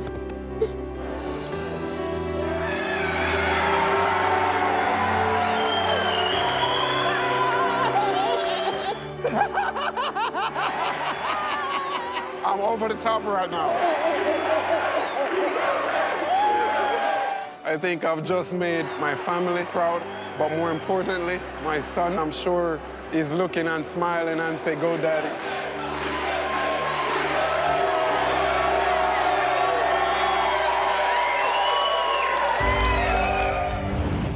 Next week on MasterChef. Get ready! It's the last day of auditions. No on every level. It's just not fair, man. That quickly turns into the first competition of the season. Half of us are going home, like just gone. It's a race to the finish line, Your 60 minutes starts from now. as only a handful will move on to the MasterChef kitchen. It's gonna be a street fight, and I'm ready. Who's in I am not giving this apron up. and who's out? Stop! As the search for America's next MasterChef continues. The competition is on. Well, One potato, two potato. Previously on MasterChef. I've been shot at, and I am still here. This has to be the reason. We've never had a blind contestant. That's delicious. Do you know what I'm going to give you? A white apron. A white apron. Congratulations. Day 2 of the auditions kept dreams alive for some, but shattered them for others. For me, it's a no. Catastrophic failure. Sorry. Tonight, it's the last of the auditions, and for the remaining home cooks, the pressure is intense. I got 1 hour, one dish, to change my life, and I'm gonna do that. Then, for those who won an apron, ready? The battle to keep them begins. It's all out war. The shocking results are in, Maybe we're not safe at all. as the search for America's next MasterChef continues.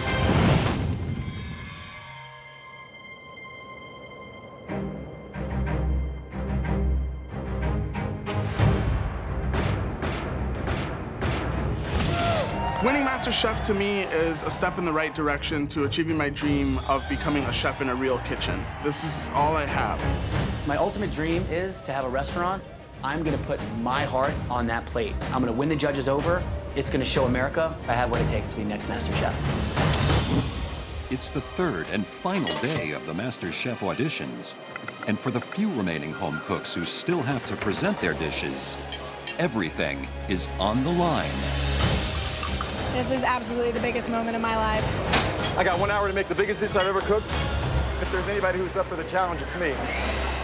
First in before the judges, hoping to taste success, is 29-year-old Stacy from Apple Valley, California. That's me, MasterChef Season 3. They always had a saying growing up in the high desert that you were either stuck up, or knocked up, and I fell under that up category, unfortunately. I would drink at least a liter of vodka daily. But food was my outlet. Cooking absolutely saved my life, 110%. My sobriety means more to me than anything now because I'm not afraid to do anything. This is what I'm supposed to do, and I'm going to win. Each home cook is given just 5 minutes to plate up their dish. If 2 of the 3 judges think they have what it takes, they'll win a coveted MasterChef apron and move on to the next stage of the competition. Hello. Hello, I'm Stacy. What are you cooking, Stacey? An espresso coriander crusted New York steak with a chimichurri sauce. You got 5 minutes to blow us away. Where are you from? Apple Valley, California. My area is a little bit limited on culinary culture. Just under 30 seconds to plate up. I'm ready when you are. Great. So where did the inspiration for cooking come from? Honestly, I really dove in head first after getting myself sober.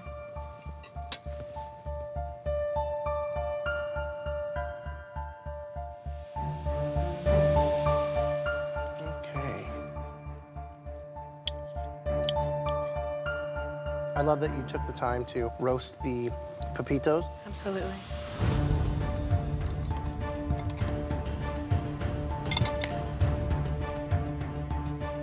A lot going on that plate. It's just charred vegetables and a steak. I'm hungry to learn. I plan on getting better and better no matter what happens.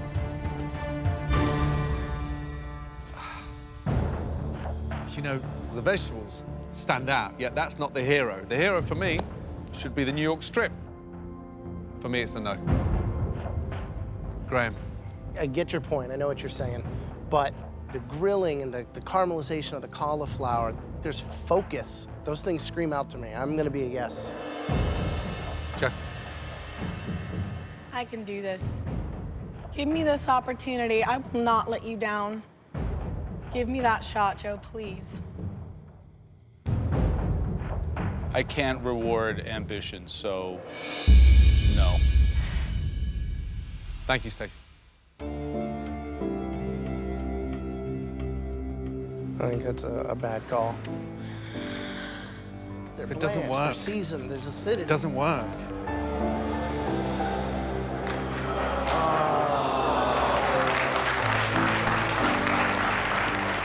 try it again. I think the fat's rendered on this. The pepitas are toasted. It's grilled right. Things are cooked through.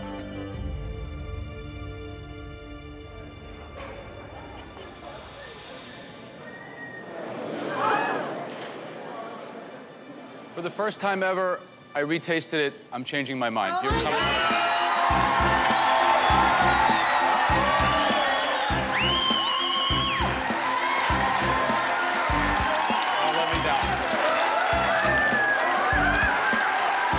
I was crushed, and they allowed me another chance. Yeah, you put that on. I am America's Next MasterChef. Yeah! So Stacy from California got a second bite at success. I wouldn't be here if I didn't think I could win this whole thing. Can Rami, a car dealer from Dallas, sell his dish to the MasterChef judges? I'm one of the top salesmen in the country. There's nothing I do that I don't succeed at. I like to think I have the X factor. Wait, this is getting X-rated.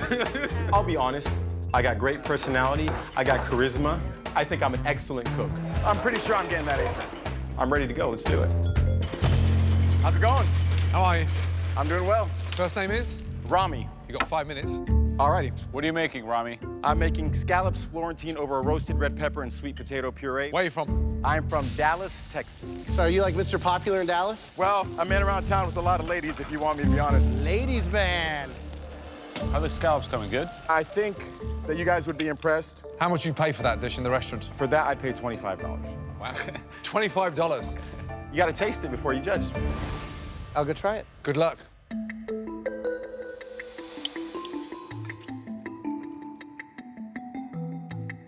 I mean, I like the idea behind it. I understand some of those Southwest flavors. Yeah. Scallops, it might be a little overboard.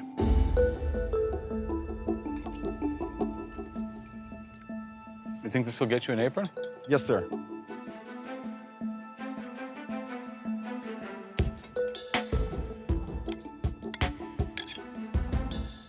Have you peaked? No, absolutely not. There's more? Well, there's better. Oh, so you sell second-hand cars and you give me a second-hand dish? No, not at all. Not at all. Joe, yes or no? I'd say, Mr. Car Salesman, I like the pitch, but I don't want to get sold a lemon, so no. Graham, yes or no?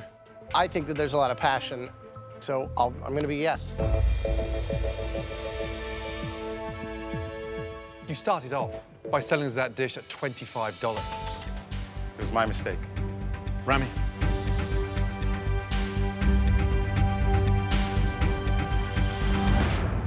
You got an apron. Let's go. Good job. Scallops are perfect. Good job. Good luck. Thank you. Thank you.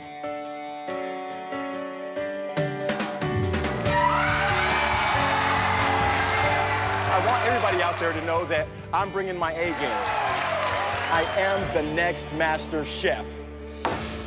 With this final day of auditions coming to a close, the last of our home cooks prepare to face the judges. I got one dish to change my life. They all know there are still more MasterChef aprons up for grabs. What are you cooking? I am making a seared skirt steak, a surf and turf. A pan-roasted chicken. I'm doing a grilled veal chop. I really like the chive oil. You know, it's not bad. It's not brilliant. It seems kind of like a knockoff restaurant plate. Oh. The cookery on this and the technique, good job on that. A little overcooked for me. You've got some high notes. You've also got some bum notes on there. Joe, yes or no? No. Graham? No. For me, it's a no. Sorry. Sorry. I'm gonna stick my neck out. I'm a yes. I'm a no. It's just not at the level, I'm sorry. It's a no. As good as your rice is, no. You nailed that, so I'm gonna be a yes. For me, it's a no. So the judges' mixed opinions stop the flow of aprons. Can Jordan's chop finally make the cut? I'm sorry, you know, it's a no from me. I'm unconvinced of the dish. I think that there's some things in you that we can tweak and make better, and I'm a yes. Thank you. It's down to you, Joe. I have a lot more skill than a lot of them out there. See, I'm a sucker for a veal chop.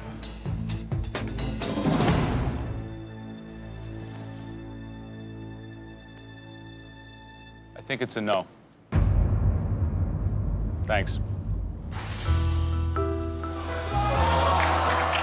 I am very disappointed. I thought I did good enough to get an apron. Completely surprised. Absolutely. Can't believe it. With Jordan out of the competition, only one home cook remains. 32-year-old David Martinez. We look like twins. How are you? Awesome! Awesome! First name? David. 5 minutes, buddy. What are you cooking? It's called pescado con chile atole. What's the food dream? I absolutely want to be a chef, but when you come from an area where I come from, which is the south side of Chicago in Brighton Park, being Mexican and from the ghetto and going to jail, getting shot is what you're supposed to do. And I didn't want to do that. I decided I'm going to use every minute of every day to make sure that I do something better. Is that ready? Absolutely ready. So here you have un chile atole con pescado. I've seen chayote. I haven't seen it braised like this. So it's almost like you're using a different technique. Where did that come from? I taught myself, you know. Honestly, I don't have the money to take my wife to the places that we'd like to go. Everybody should be able to eat food like this. This means a lot to you.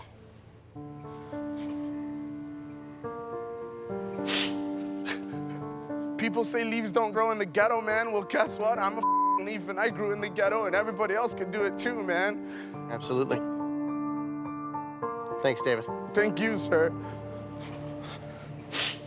All right, pull it together, dude. You got a contest to win here.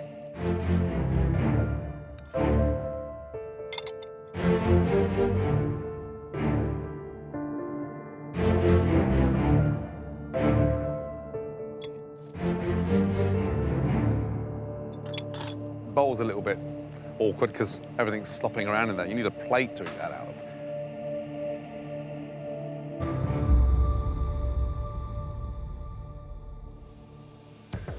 Joe, yes or no?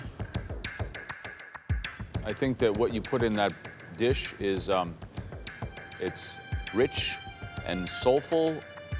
I'm a big yes. Thank you so much. Graham?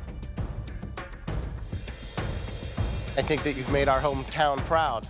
I'm a yes. Awesome! Awesome! That's the start of what's to come. I'm a yes.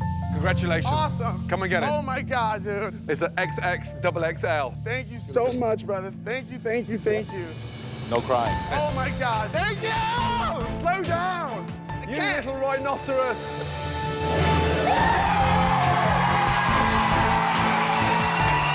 The message that I want to send to the competitors is you're going to have to kill me to take this away from me.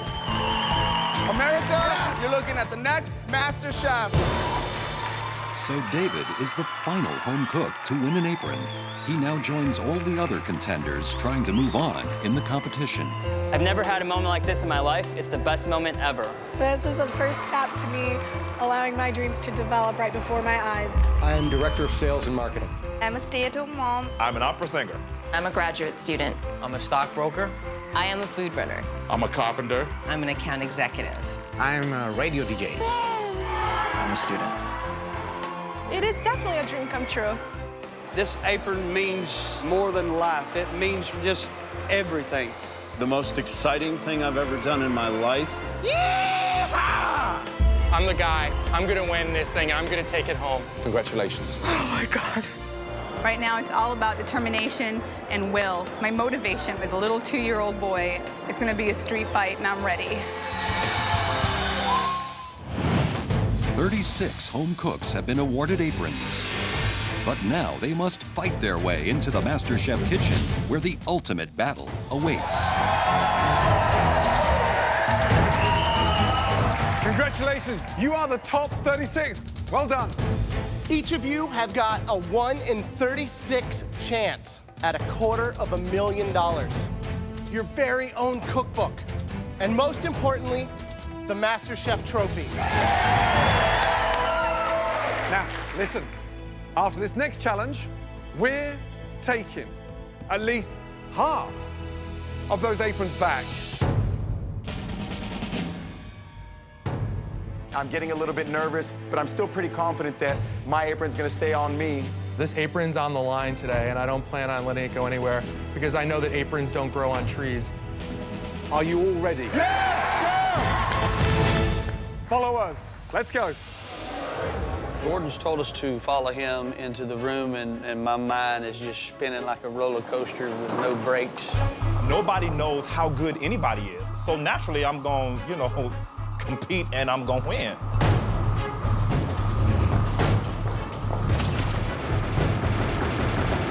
As soon as the doors open, I see rows of workstations, and I'm thinking, oh my God, this is the real deal. This is super intense, walking in and seeing these amazing sides of beef. I'm thinking, awesome, I got this. I love beef. It's your very first MasterChef challenge. So, the big question is, what exactly will you be cooking? Take a look behind you.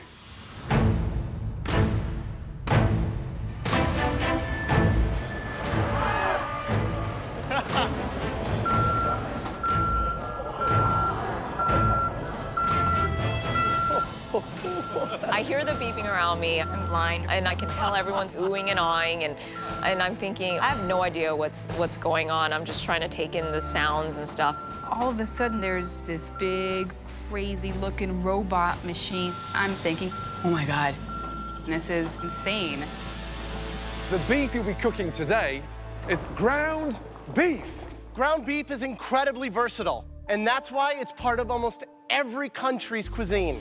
If we see 36 bland burgers, we're gonna scream and you're gonna go home. Use your imagination. Now, the pantry behind us has got everything you need to make that protein sing. You name it, you've got it. So, put your brains in gear and go and collect your ground beef.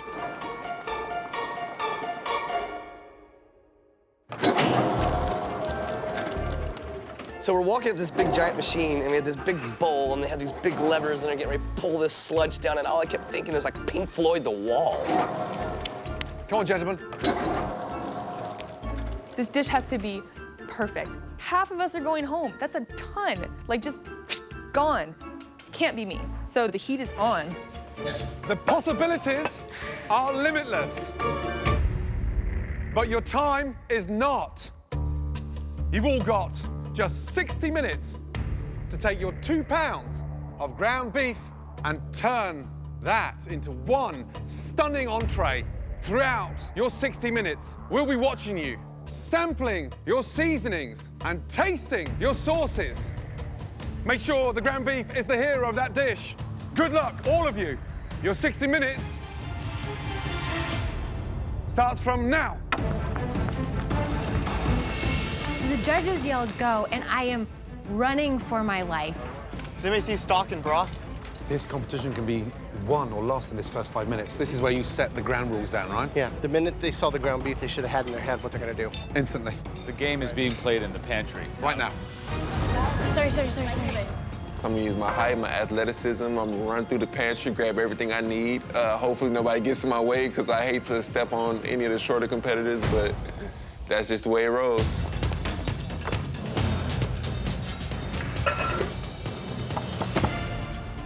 I hope we get a lot of variety. What would you make? Do you know, I'd do something Pan-Asian. A delicious, savory, spiced meatball.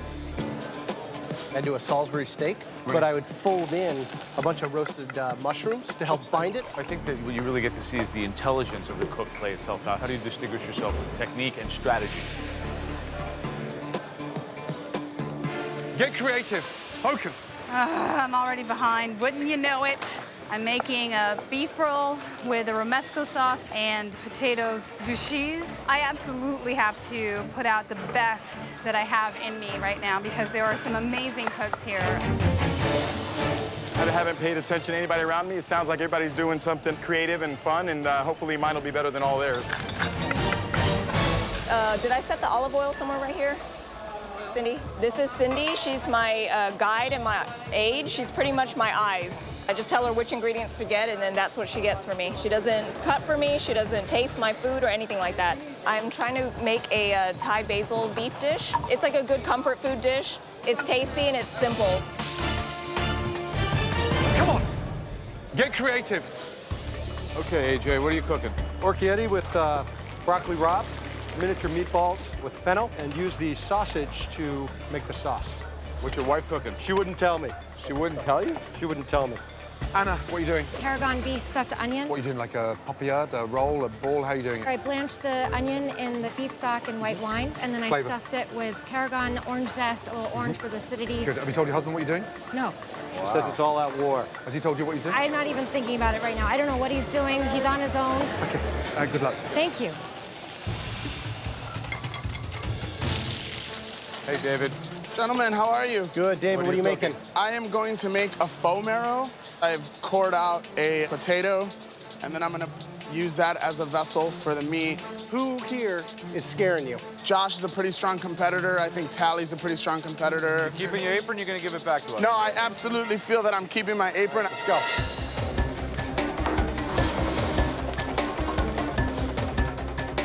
Oh. 5 minutes to go. Please taste everything you're doing. Think of those techniques. Think of those flavorings. Because we are, remember, we're taking at least half of those aprons back. I am not giving this apron up for no reasons. They're gonna have to fight me for it and take me and put me back in the swamp. I'm not worried at all. I think everything is going just as I wanted to, and I'm just keep on pushing. Well, Melanie's doing Like a Salisbury steak, but she, I think she must have ground the meat again, or she really worked it with her hands. It looks very, very mushy. Michael Chan, he's doing a really nice fragrant broth. If you So can he's pull gonna off get this this broth in this short of a time, it's Showing some certainly technique there, like a consommé. Like a consommé. What I've seen is some pretty accomplished cook. A lot of seasoning, good knife skills, good techniques. I've seen the cooking happening in an intelligent way, and I think we're going to be eating some tasty dishes. 1 minute to go. Start plating your dishes. 30 seconds to go. Finishing touches. Make this count. 10, 9, 8, 7, 6, 5, 4, 3, 2, 1. And stop. Hands in the air. Well done. Based on what they tasted and observed throughout the challenge, the judges have already made some big decisions. Kim. And will now divide the remaining 36 home cooks into 3 groups. I'm totally confused. There's like 2 groups up front, but there's still a bunch of us left in the back. And I don't know if that means that we're gonna get to go through. Maybe we're not safe at all. For the last hour, we've watched and we've tasted. Some of you have impressed us so much that we're already very confident that you belong in the MasterChef kitchen. But for others, we've seen enough to know you're way out of your depth in this competition. The good news is one of these groups of 12 has already made it straight to the MasterChef kitchen. I'm looking at their group and I'm looking at my group and I'm freaking out because I've come so far and I just can't let my dream be over. This can't be it for me. I'm not worried. Well, I'm a little worried. Yeah, I'm worried. Of course I'm worried. This group here are all going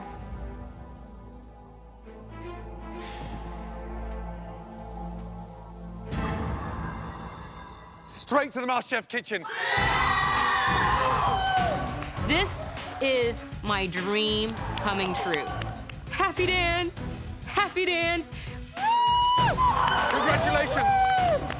I'm so thrilled. It feels amazing to be going into the MasterChef kitchen.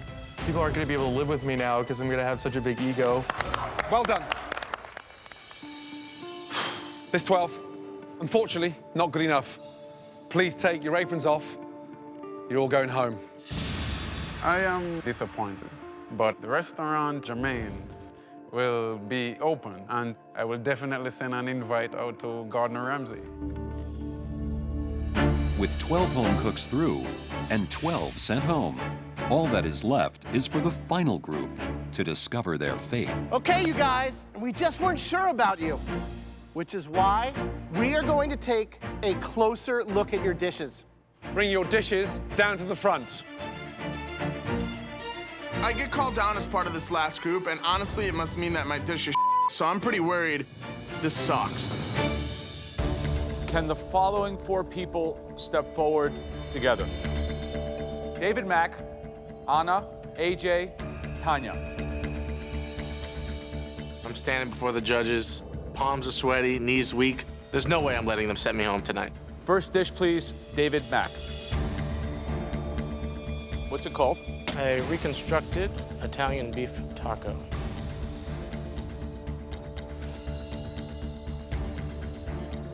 The flavors are good. It's not a bad idea. Thank you.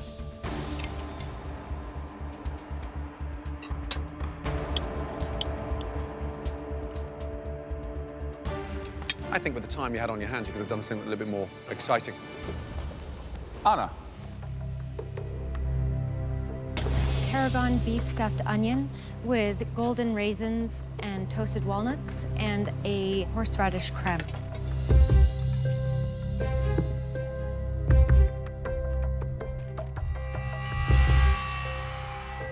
It's interesting.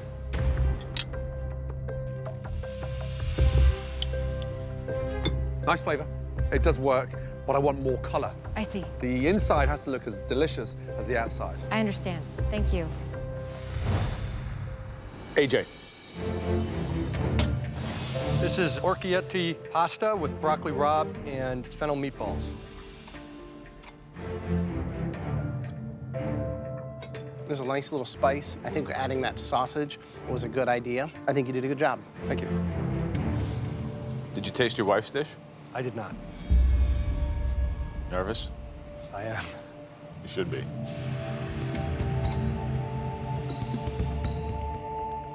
It's a nice idea, but it's kind of bland.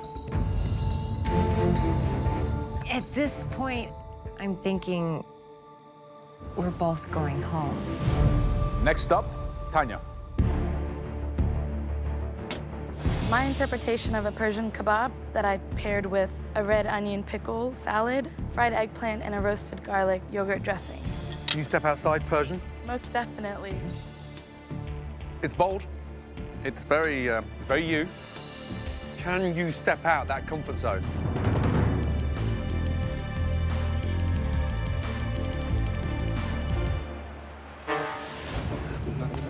The judges will now decide if any of these home cooks are good enough to make the MasterChef kitchen. Okay.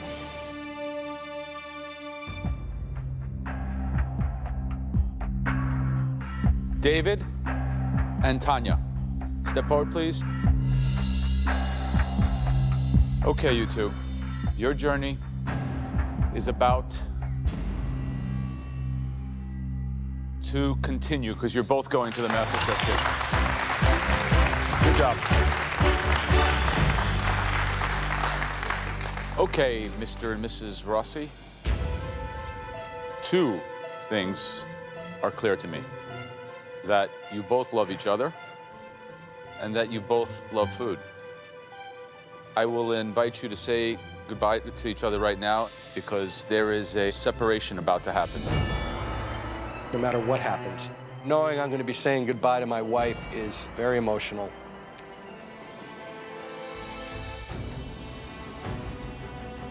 The person going home alone is AJ. Anna, you're going through to the kitchen. Congratulations.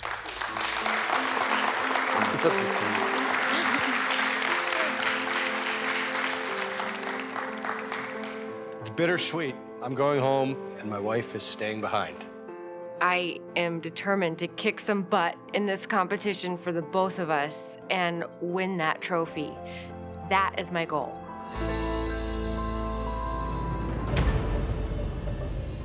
Christine, Bubba, Monty, Nandini, step forward, please.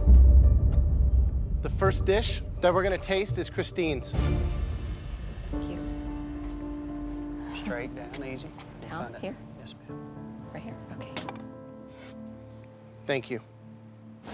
I made a Thai basil beef served with rice. The flavors are really complex. I get the heat, the sweet, and it's really delicious. The problem is the beef, it's almost dry. Did you season the rice? No, sir, I didn't. I figured that the beef and the basil would have enough flavor. You were right. Thank you, sir. I'm gonna walk you back. Okay, thank you. Bubba, please step forward. The idea was what? Ranch stew. Did decided to cook a cornbread on top. Cornbread's actually quite nice. It actually tastes better than the savory ground beef underneath. Flavorful, but pretty simple. Thanks, Bubba. Next, Nandini.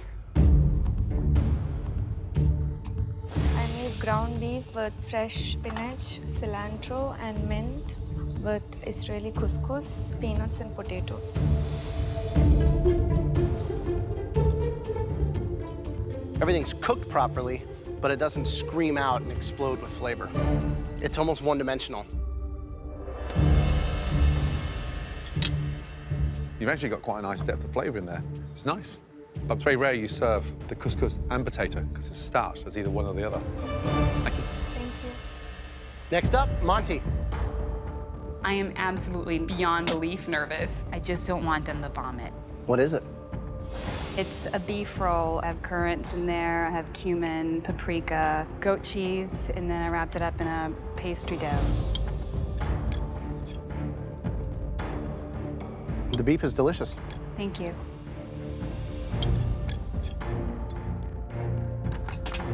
It's brave. Very brave. Love the technique. Less cheese, more flavor on that beef.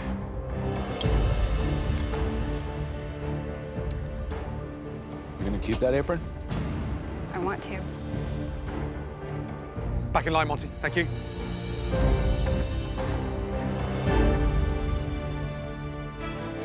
It's just too simple, you know, it's kind of like a nice idea. The mince was set right there. It's sort of broken up and it's too dry. Yeah. Monty, please take one step forward. I'm sure your son misses you. I'm sure he's super proud of you.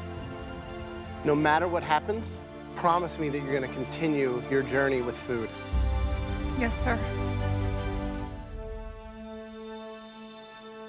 Well, with that promise, I'll promise you a spot in the MasterChef kitchen. Well done. Going through to the MasterChef kitchen feels like I've been given the biggest gift in the world. This is my one opportunity to make my life work out for the betterment of my son, and I am not gonna throw it away. Bubba and Nandini. You guys prepared dishes that showed the three of us that getting into the MasterChef kitchen is sadly just a little beyond you. Please take off your aprons. Thank you. I just got booted. I had to turn in my apron. Good luck. Thank you. They can turn me loose now and let me go back to my swamp.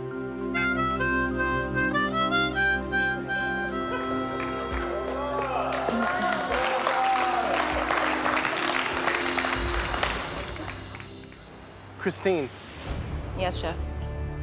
were you happy with the dish you put forward? I think the beef could have been cooked less. You feel you still belong in the MasterChef kitchen? Yes, chef, I do. I just want the chance.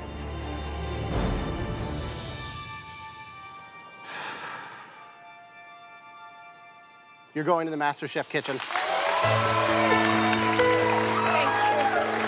I just feel really relieved that I made it past the first challenge, and I want to make it to the top. I want to show everyone that, hey, there's this disadvantage I may have, but there's really no excuse that you can't be the best that you can be.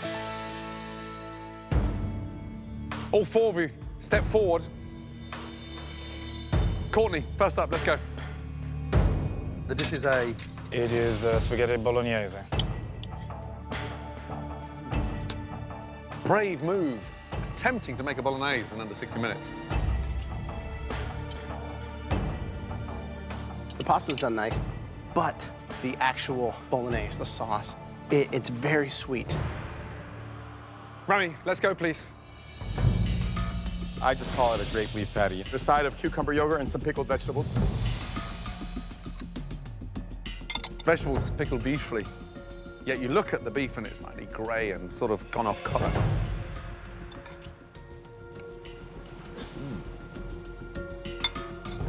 It's bold, it's confident, but I think that conceptually it's a little bit stretched. Next up, please. Thank you. The inspiration. I wanted to make a faux bone marrow, the meat and potatoes with roasted vegetables. Smart idea for the bone marrow. Nice and savoury. Vegetables undercooked. Root vegetables aside, the good thing is that the beef and potato works really well. It's tasty. Thanks. Okay, Shireen. This is roasted eggplant, and it's stuffed with garlic mash and ground beef with a tomato butter sauce. Did you taste it? I did taste it. Did you taste the raw eggplant? My favorite thing on that plate is the tomato sauce. Potato really doesn't add anything to the dish. Okay, Courtney, please step forward. You're an opera singer. That dish was your swan song. You will not be returning to the competition. I'm not exactly sure what just happened. To be that close, it's a little bit rough. I do believe the judges made a big mistake. Shireen, step forward, please. Do you think today's dish warrants you a position in the MasterChef kitchen?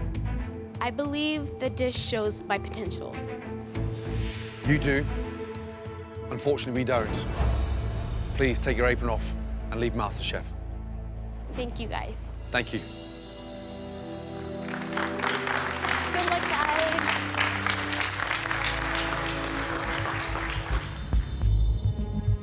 Both of you, step forward, please.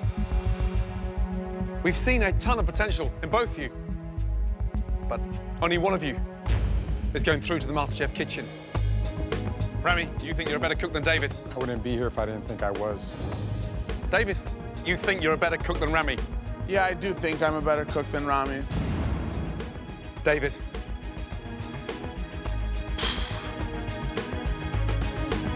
You are not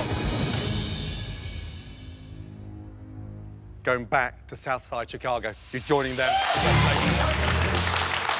It feels awesome to be part of the top 18. I'm just ready to cook, and I'm ready to show what I got. Rami, please take your apron off. I'm sorry, you're leaving MasterChef. Thank you. It's disappointing that my journey in the MasterChef kitchen is shorter than I anticipated. I honestly felt that it was my apron, but I'm here being judged by people who are better than me, so I'm not going to question that. Congratulations, final 18, well done. Amazing. I'm in the top 18! All of you, come over. Oh my God, man.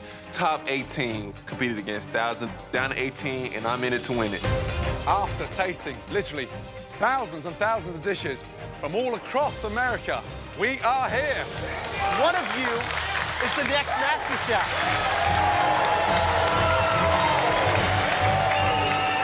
The competition is on.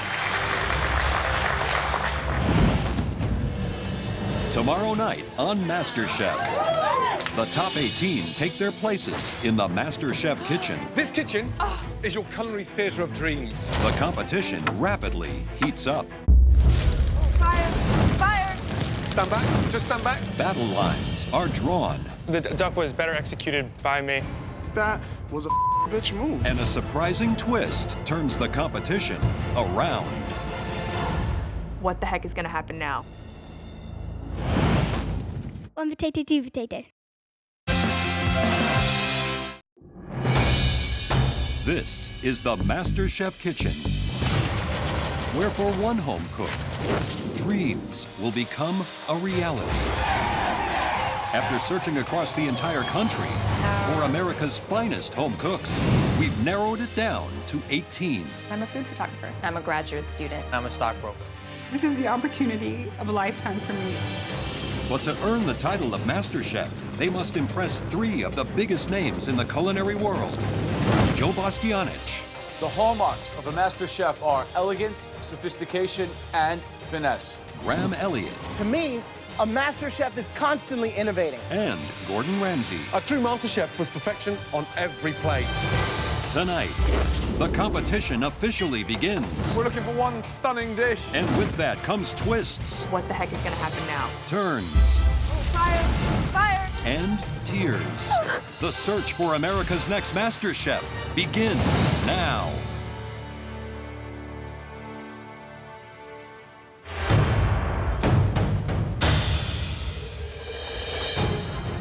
Thousands of cooks have already been eliminated, and only 18 remain in the search for America's next master chef. Now, it's time for these top home cooks to take their place in the MasterChef kitchen.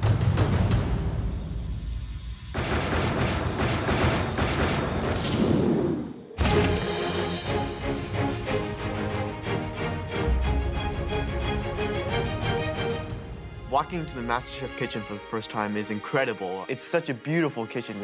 It's the kitchen that I've always dreamed of. MasterChef Kitchen even has its own bar and restaurant. Man, this is crazy. It's freaking awesome. I've never seen so many glorious bottles of wine. The workstations are so spacious and they're beautiful, they're glistening, they're just calling us to come cook. There's this huge lounge, like every cookbook I could ever hope to own. It's just a dream. Come up here and join us. It's amazing. It's gorgeous. Like if you take every culinary equipment and you throw it all together and then you cover it in gold and then dip it in chocolate and then put it on a pedestal, that's the MasterChef kitchen. You have arrived. This kitchen is your culinary theatre of dreams. Because for one of you, this is where you're going to lose the label of a home cook and be given a brand new title. One of you will be crowned America's next MasterChef. Now, there's only one way to find out who that is. Please, make your way to your stations. You will not find a more state-of-the-art kitchen anywhere in the world than this, let me tell you. Each of you has a brand new set of MasterChef 3-piece knives made by Global. It's time to start finding out which of you home cooks really have the potential to earn the title of America's next MasterChef. The best way to do that is with your very first Mystery Box Challenge. Each of you will have to prepare, cook, and present one awesome dish using only the ingredients hidden under those boxes. The person with the best dish today will have a huge advantage in the next stage of this competition. Cook every dish like your life depends on it. On the count of 3, you'll lift those boxes. Mystery Box Challenge, it's exactly like when I open up the fridge and there's a couple of this, a couple of that, which happens to me every single night. 1, 2, 3, lift. Wow. I'm trying to figure out, like, what is that? I have no idea what to do with it. I see this beautiful duck breast. My heart lifts because I know how it tastes. I've worked with it before. You've all got the most amazing duck breast. Kale, rhubarb, dark rum, sweet potato, 5 spice, fresh bananas, and some maple syrup. Prove to us that you truly belong here in this kitchen. People, when they lift that mystery box, they can see exactly what's underneath there. I have to listen to what the judges say when they list the ingredients and try to commit that to my memory. Your 60 minutes starts from now. Good luck.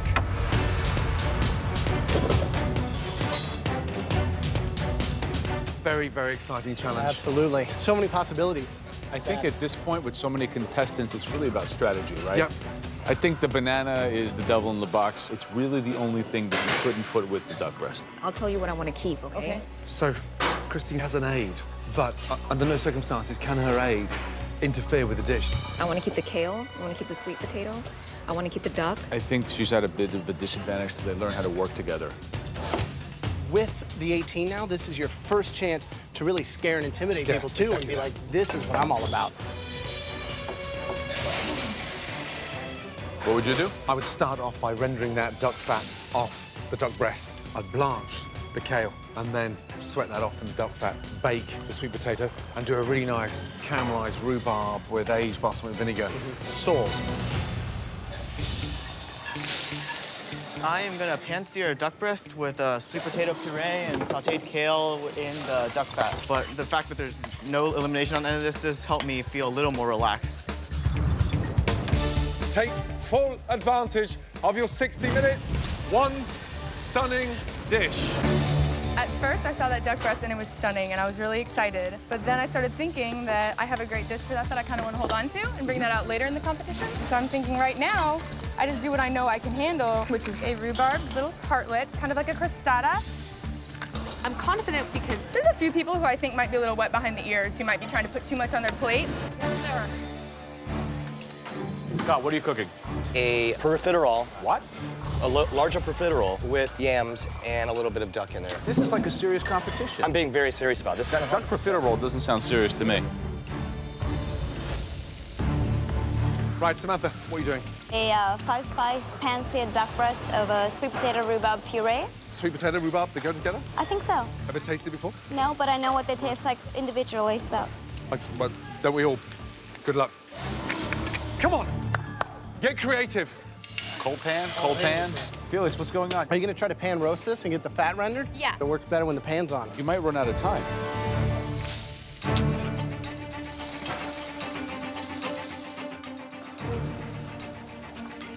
I think that's good.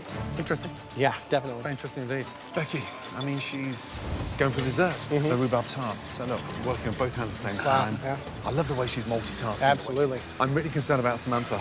Would you put sweet potato with rhubarb? Oh, it sounds disgusting. So Felix says she's going to bring her, restaurant experience. Yeah. But her duck, I put my whole hand in the pan. It's not even on. It could be good if done right. Yeah.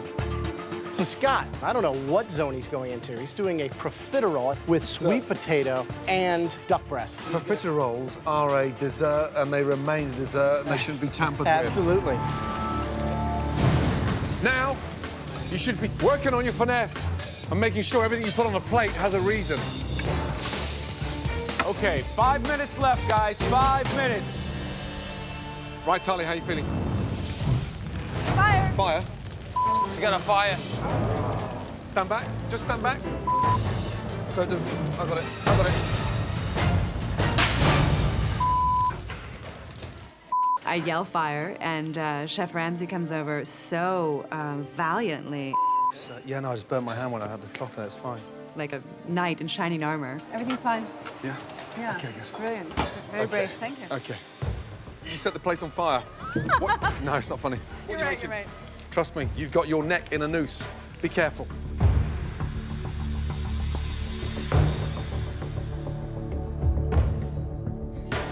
It's crazy. I think that's just the lack of experience, and you're seeing a lot of people who didn't know what to do and are trying to do a little bit of everything. Yeah. Here we go. 60 seconds to go. Finish your touches to those plates. Clean those plates beautifully. 10, 9, 8, 7, 6, 5, 4, 3, 2, 1, and stop. Woo! Well done. After observing and tasting throughout the challenge, the judges now take one final look to identify 3 standout dishes. We've now chosen 3 dishes that stood out, really stood out.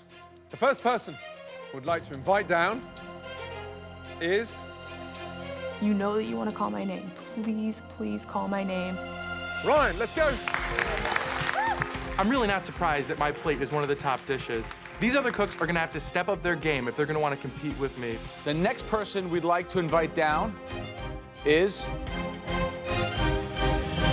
Samantha. Let's go, Samantha. I was one of the only people that decided to do something truly new. I think a lot of people are going to be jealous of me. The third person, please come down. Scott. Let's go. My mind is just racing. I know that I wasn't 100% proud of this dish. It was not executed properly. Congratulations. I mean, your 3 dishes stood out. Thank you, Chef. Thank you. You managed to cook what we think are the worst 3 dishes of this mystery box challenge. Listen carefully. This season, we've rewritten the rule books, so none of you should ever get too comfortable in this kitchen, because we could ask you to leave at any time, starting now. What? We're all gobsmacked. I just can't believe it. It's crazy to me. And I'm just like, what the heck is gonna happen now? Okay, we'll taste all 3 dishes. Whoever we decide has plated the absolute worst dish will be handing back their apron. Ryan, bring your dish up the station, please. Let's go. I made a balsamic rum glazed duck breast with some caramelized bananas.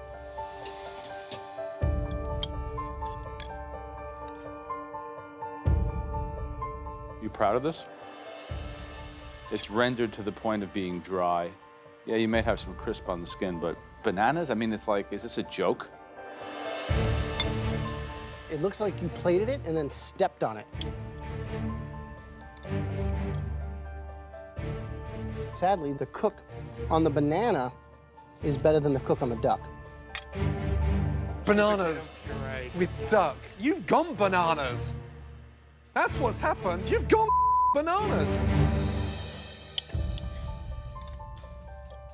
The hero of the dish, in my mind, should have been the duck. You have managed to cook the duck. Everything else around that is dreadful. Samantha, your dish, please. Thank you. What is it? It's pan-seared duck breast over a sweet potato rhubarb puree, served with a eggplant Napoleon.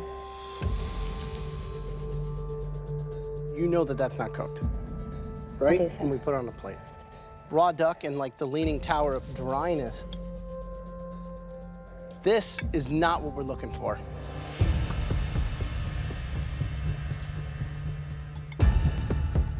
This is bad on so many levels, it's kind of hard to explain. Scott, let's go. What is that? It's a profiterole with a mashed sweet potato and a slice of the duck. 2 whole duck breasts equates to 3 miniature slices of duck. Where's the rest of it? I honestly got scared. It's embarrassing, Scott. Well, at least after the raw duck, we have a duck that has actually seen the frying pan. You thought it would impress us that you could put a slice of duck breast in a profiterole? A little over-creative. Over-creative. Delusional. 3 embarrassing dishes. I'm scared. If they call my name and they send me home, I'm gonna be the first person out of the 18 gone. Yeah. It would be devastating. Scott, 1 step forward, please. Yes, Chef. We're disappointed. Luckily for you, there are 2 dishes worse than yours. Back on your station, please. Yes, Chef. Ryan, Samantha, one of you has just cooked their last dish in this competition. My dish looks 10 times better than his dish. How is this even possible? Even though my dish might have been uglier in presentation, it was still edible. The person leading the competition that cooked the worst dish I just wanted to say that I'm definitely not ready to go home yet. And you were right, the hero of this dish was the duck. And out of the two of us, I would say that the duck was better executed by me. I don't care.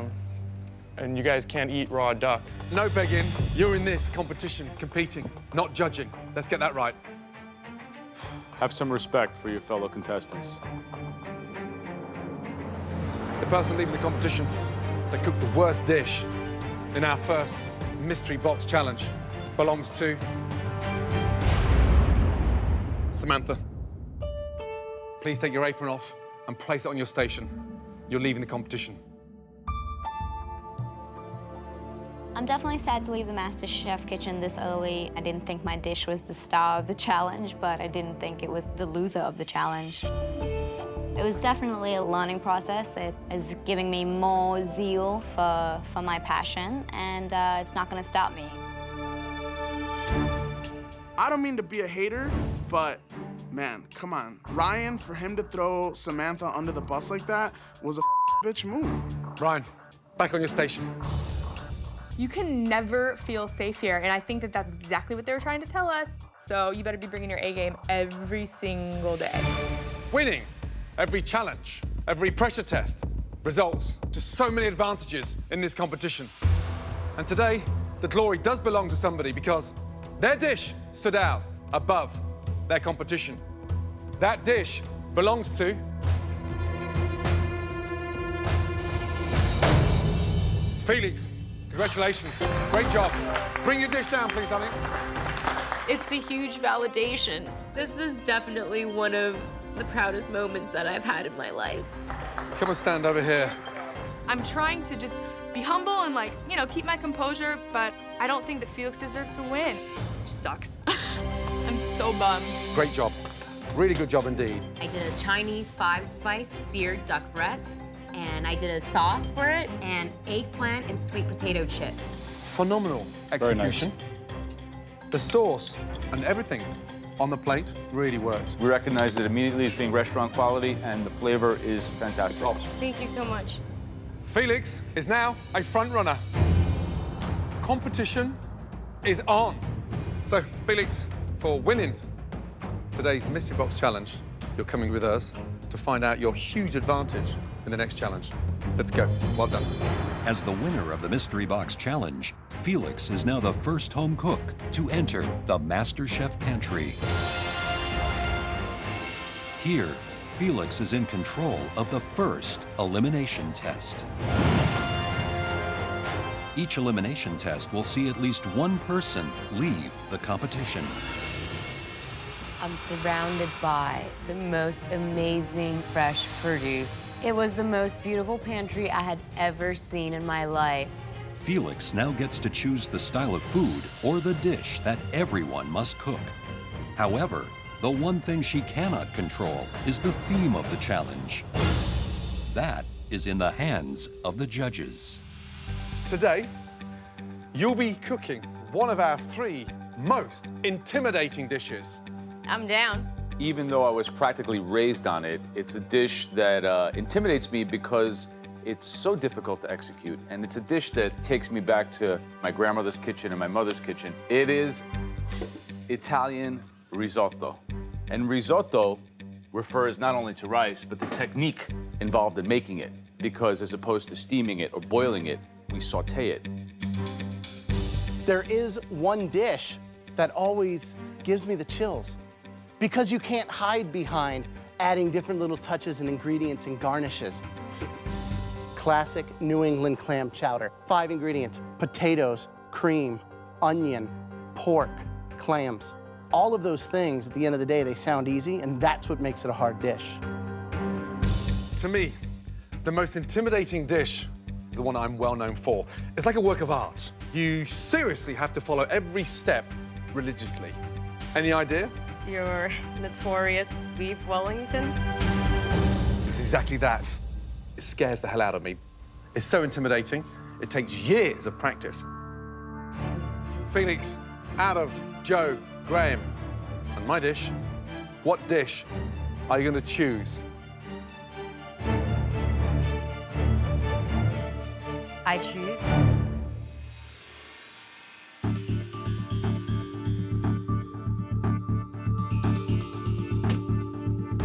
The theme of today's elimination test is our most intimidating dishes. We gave Felix the choice of one of those 3 dishes that give us the most anxiety. The dish that Felix chose was a stunning risotto. My whole stomach sinks, and I feel a little nauseous because I've only made risotto once in my life, and it was not very good. Risotto's not intimidating to me because I've made it before and I'm comfortable doing it in a short period of time. Felix, Yes. for winning the Mystery Box Challenge, you don't have to cook it.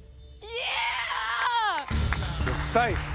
Go enjoy your safety up in our gallery. Thank you. What an amazing position to be in. At least one of you will be eliminated on the back of this risotto. So make sure it's not you.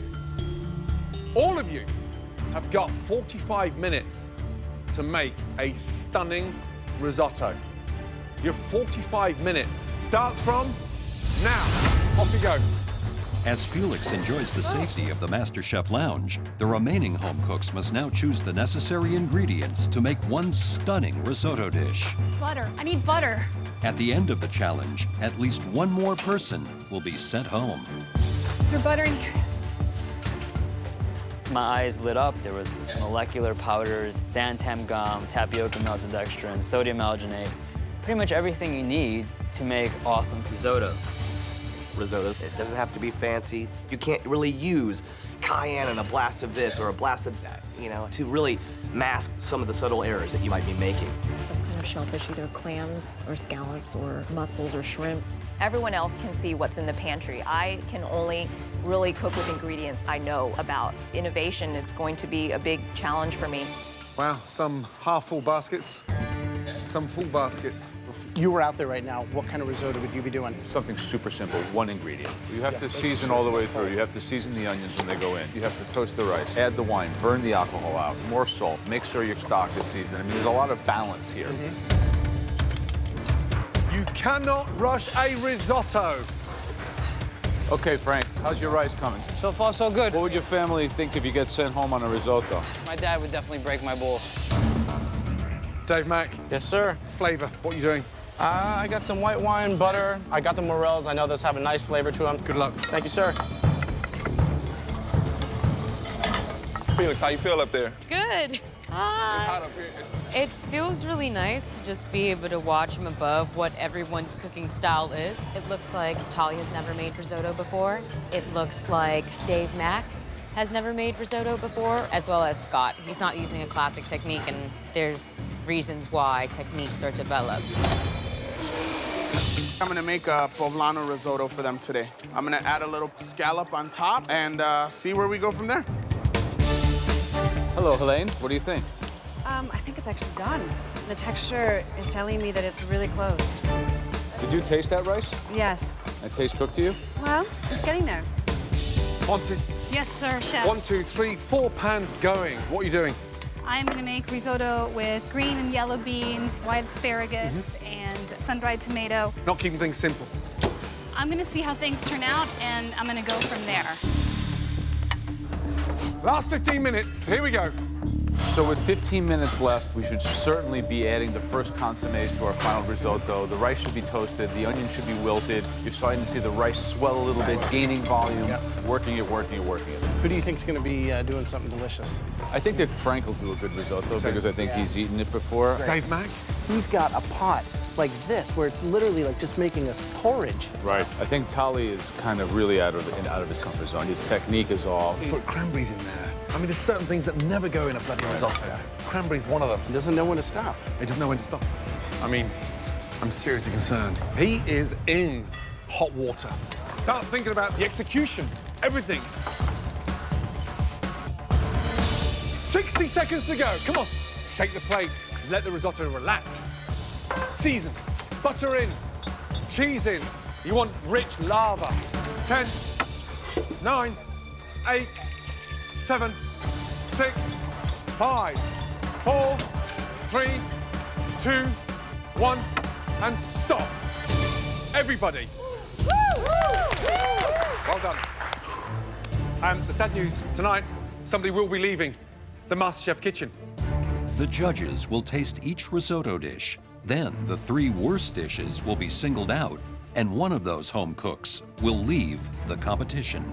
Okay, let's start off. Back row, Monty. I'm a little freaked out right now, but I'm not going home. I came here to cook, and I came here to win this.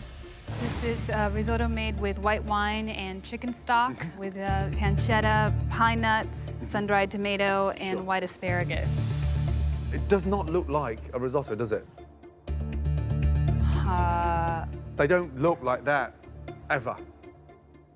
So there's the risotto down there. We've got to dig for this one. The pancetta is crispy. That's the nice thing about it. Unfortunately, your garnish tastes better than the actual body of the risotto. Have you ever eaten risotto before? No. That's bizarre. That I've never eaten risotto.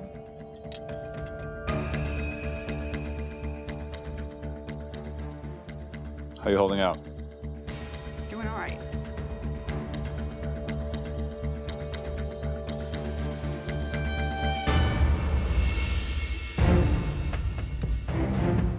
Thing is, as whoever you're cooking it for is getting the bite, they should get a tiny little piece of asparagus, a little pancetta, all those things, not huge, long pieces that don't really fit on a fork and are just garnished on the top. Thank you, Monty. The judges, they expect us to be at a certain level, and I was far below that level. Frank, let's go, please. Everybody's looking at me to make the quintessential Italian dish. So, yeah, I'm feeling the pressure. I'm feeling that I need to bring it. What do you got for us? Clam, artichoke, and blood orange. Pancetta, basil, toasted fennel seeds, and guajillo pepper. I knew you guys are gonna be looking at me because I'm Italian, so I wanted to do something different and hopefully impress you. Well, it worked. Bravo. Thank Good you job. so much. Look at the texture in that. That's what I love in risotto, you know, being able to stir and find all the little goodies hidden in there.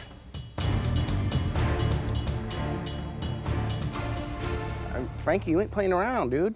That's pretty good. Thanks, guys. Frank, the light bulb's on, right? That's it, baby. Here we go. All right, David, please. I need to start making a name for myself in this kitchen, or else I'm gonna go by the wayside, and I can't have that happen. In the veal stock risotto, I put portobellos and some oyster mushrooms, gooseberry roasted poblano, and some scallops.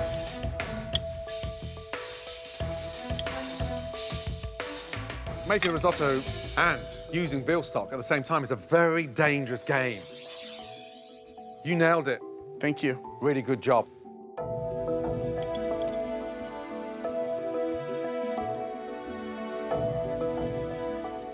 This is one of the best things I've tasted in a long time. Oh my God. It's delicious. The poblano, the cook on the rice is perfect, the layering of flavors, well done. Oh my God. Helen. Wow. What is that? That is saffron risotto, topped with scallops that are crusted in a red peppercorn smoked sea salt, wrapped in burdock root. So visually, when you can still see the center of that bright grain of rice, what does that mean? That is perhaps undercooked. Perhaps. That's not perhaps. It's definitely undercooked. The basket. What the is that? A basket. Oh, God, I could scream. The scallops are still raw. I'm looking at that, and I'm looking at the MasterChef trophy. I'm thinking, nah. All right, guys. You guys understand the spirit of this competition? What we're looking for here? Scallop basket, go in the garbage basket. We're not fooling around here. We're looking for specific things. It's not a game, and you're not here to waste our time. You understand? Yes.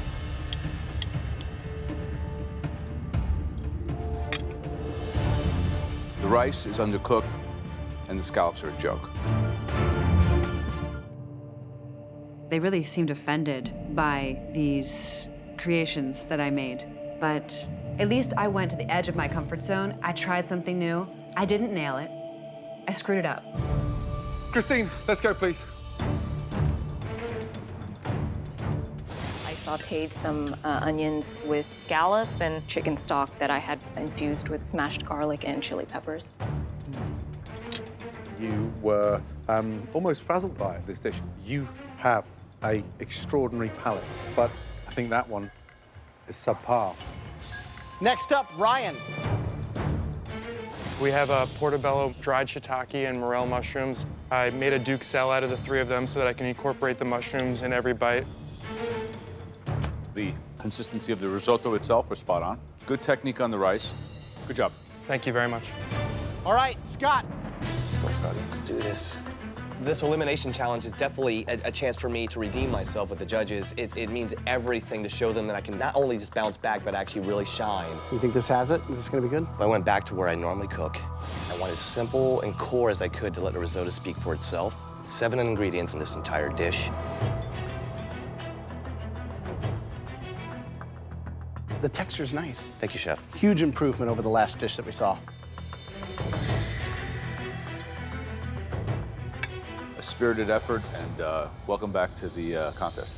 Thank you, Joe. So the next risotto we want to taste is from Tali. Joe is definitely the scariest judge. He's the judge to win over. And if I can do that, then the MasterChef title is definitely mine. I made a pistachio, cranberry, cherry, and gooseberry risotto. What's this? What is this baby powder looking stuff here? That's hazelnut and walnuts mixed with some tapioca maltodextrin. I wanted to give it a little bit of... You know what it is? It's garbage is what it is. What you did on that dish is inappropriate and ultimately kind of disgusting. Congratulations.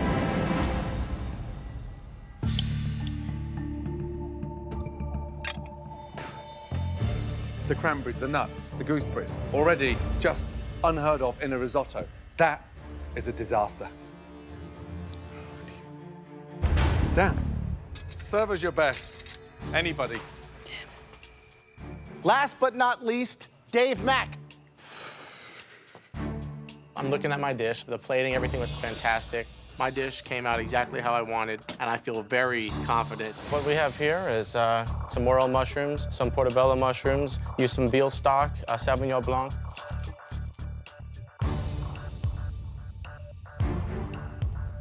Did you wash the mushrooms? I didn't wash them out completely. If they're not rinsed super well, especially the morels, it's like a dirt sponge, and you taste that, and it's just gritty. It's just really bad. Don't grab a morel. Will you tell me what to avoid? I'm here to eat the dish, or should I eat selectively? As you wish.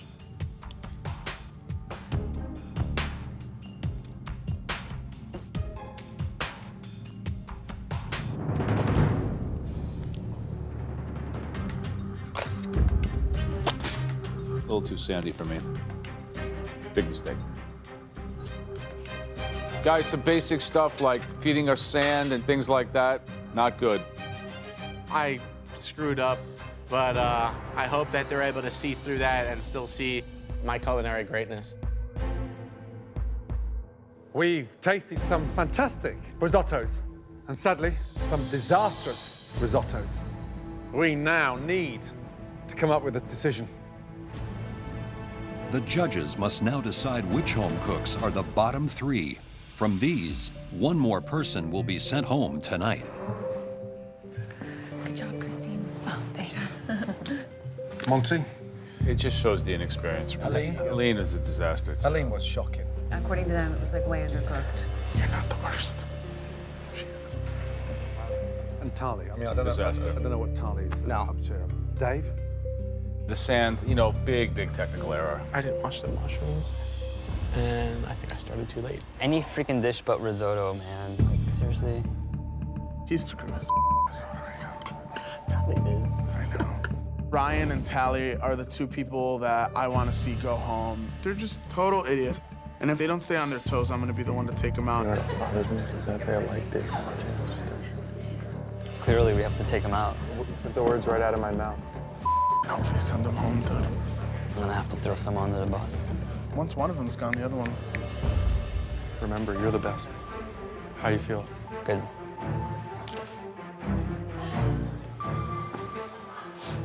All right, guys. Back to the stations, please. Thank you. There were two standout risottos. The first one belongs to Frank. Great job. However, there was one that stood out head and shoulders above its competition. That dish belongs to David Martinez. Both of you will become team captains in the next stage of this competition. But you know this elimination challenge comes with a departure. There were 3 dishes that stood out, all for the wrong reasons. And at least one of those 3 have cooked their last dish in this competition. The first dish that was out of character, bland, subpar, and on the verge of an embarrassment, that dish belongs to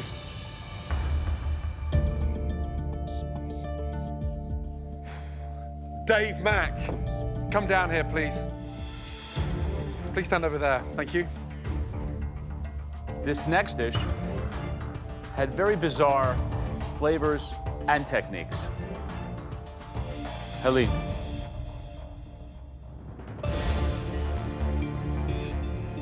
The third of the worst dishes had a mix of ingredients that made no sense. Didn't even seem to know what a risotto was supposed to be.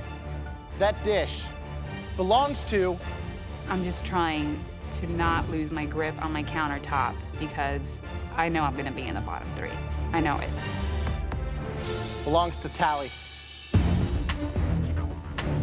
Those 3 risottos were embarrassing. Who do we send home?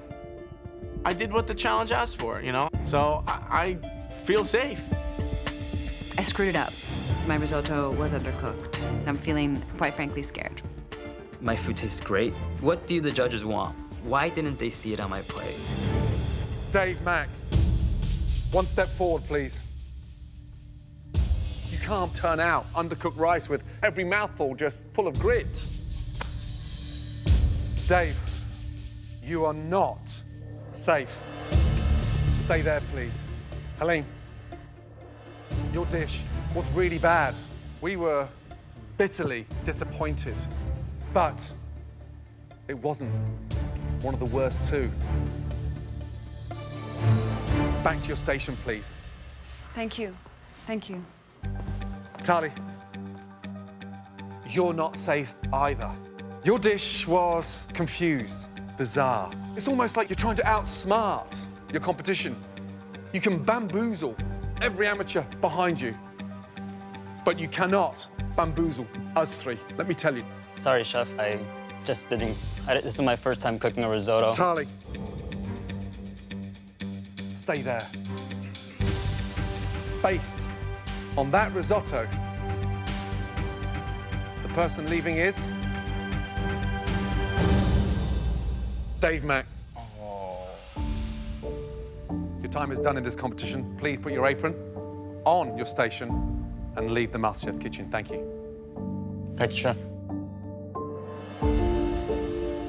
I'm disappointed, but at the same time, I'm glad I got to compete at this level. The judges did make a mistake by sending me home. I have a lot of creativity.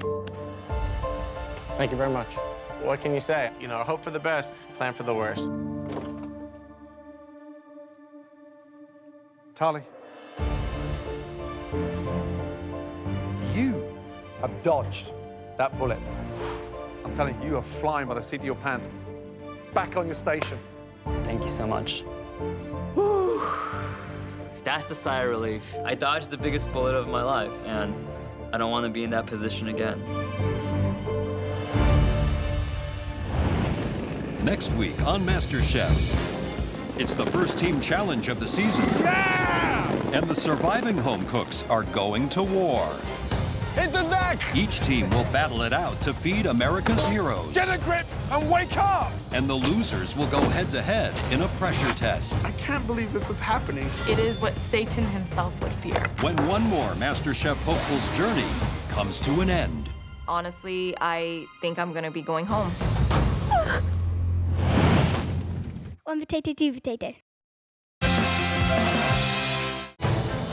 Previously on MasterChef, Felix captured the judge's attention in the first mystery box of the competition. That was one of the best dishes we've ever seen. Ryan stopped at nothing in his battle to survive. My duck worked out much better than her duck, and you guys can't eat raw duck. Samantha, you're leaving the competition. In the end, Frank and David were recognized for their risottos, making them team captains for the next challenge. Frank and David have a huge advantage in the next stage of this competition. And another MasterChef hopeful was sent packing. The person leaving is Dave Mack. One Dave down, the other one to One go. more is a cancer to any team. I've never seen anybody with such an infectious, negative energy. Now, the remaining 16 home cooks are about to jump into the trenches I need more pork on this grill right now. for a challenge on a scale like no other. Here come the troops. And one more contestant's dream of becoming America's next MasterChef Come on. will come to a bitter end. The person leaving MasterChef is, I'm sorry to say,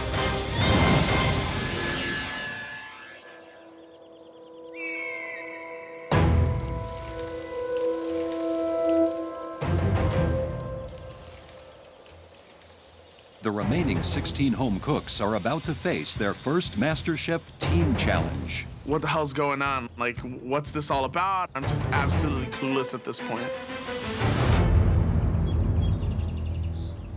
Cold.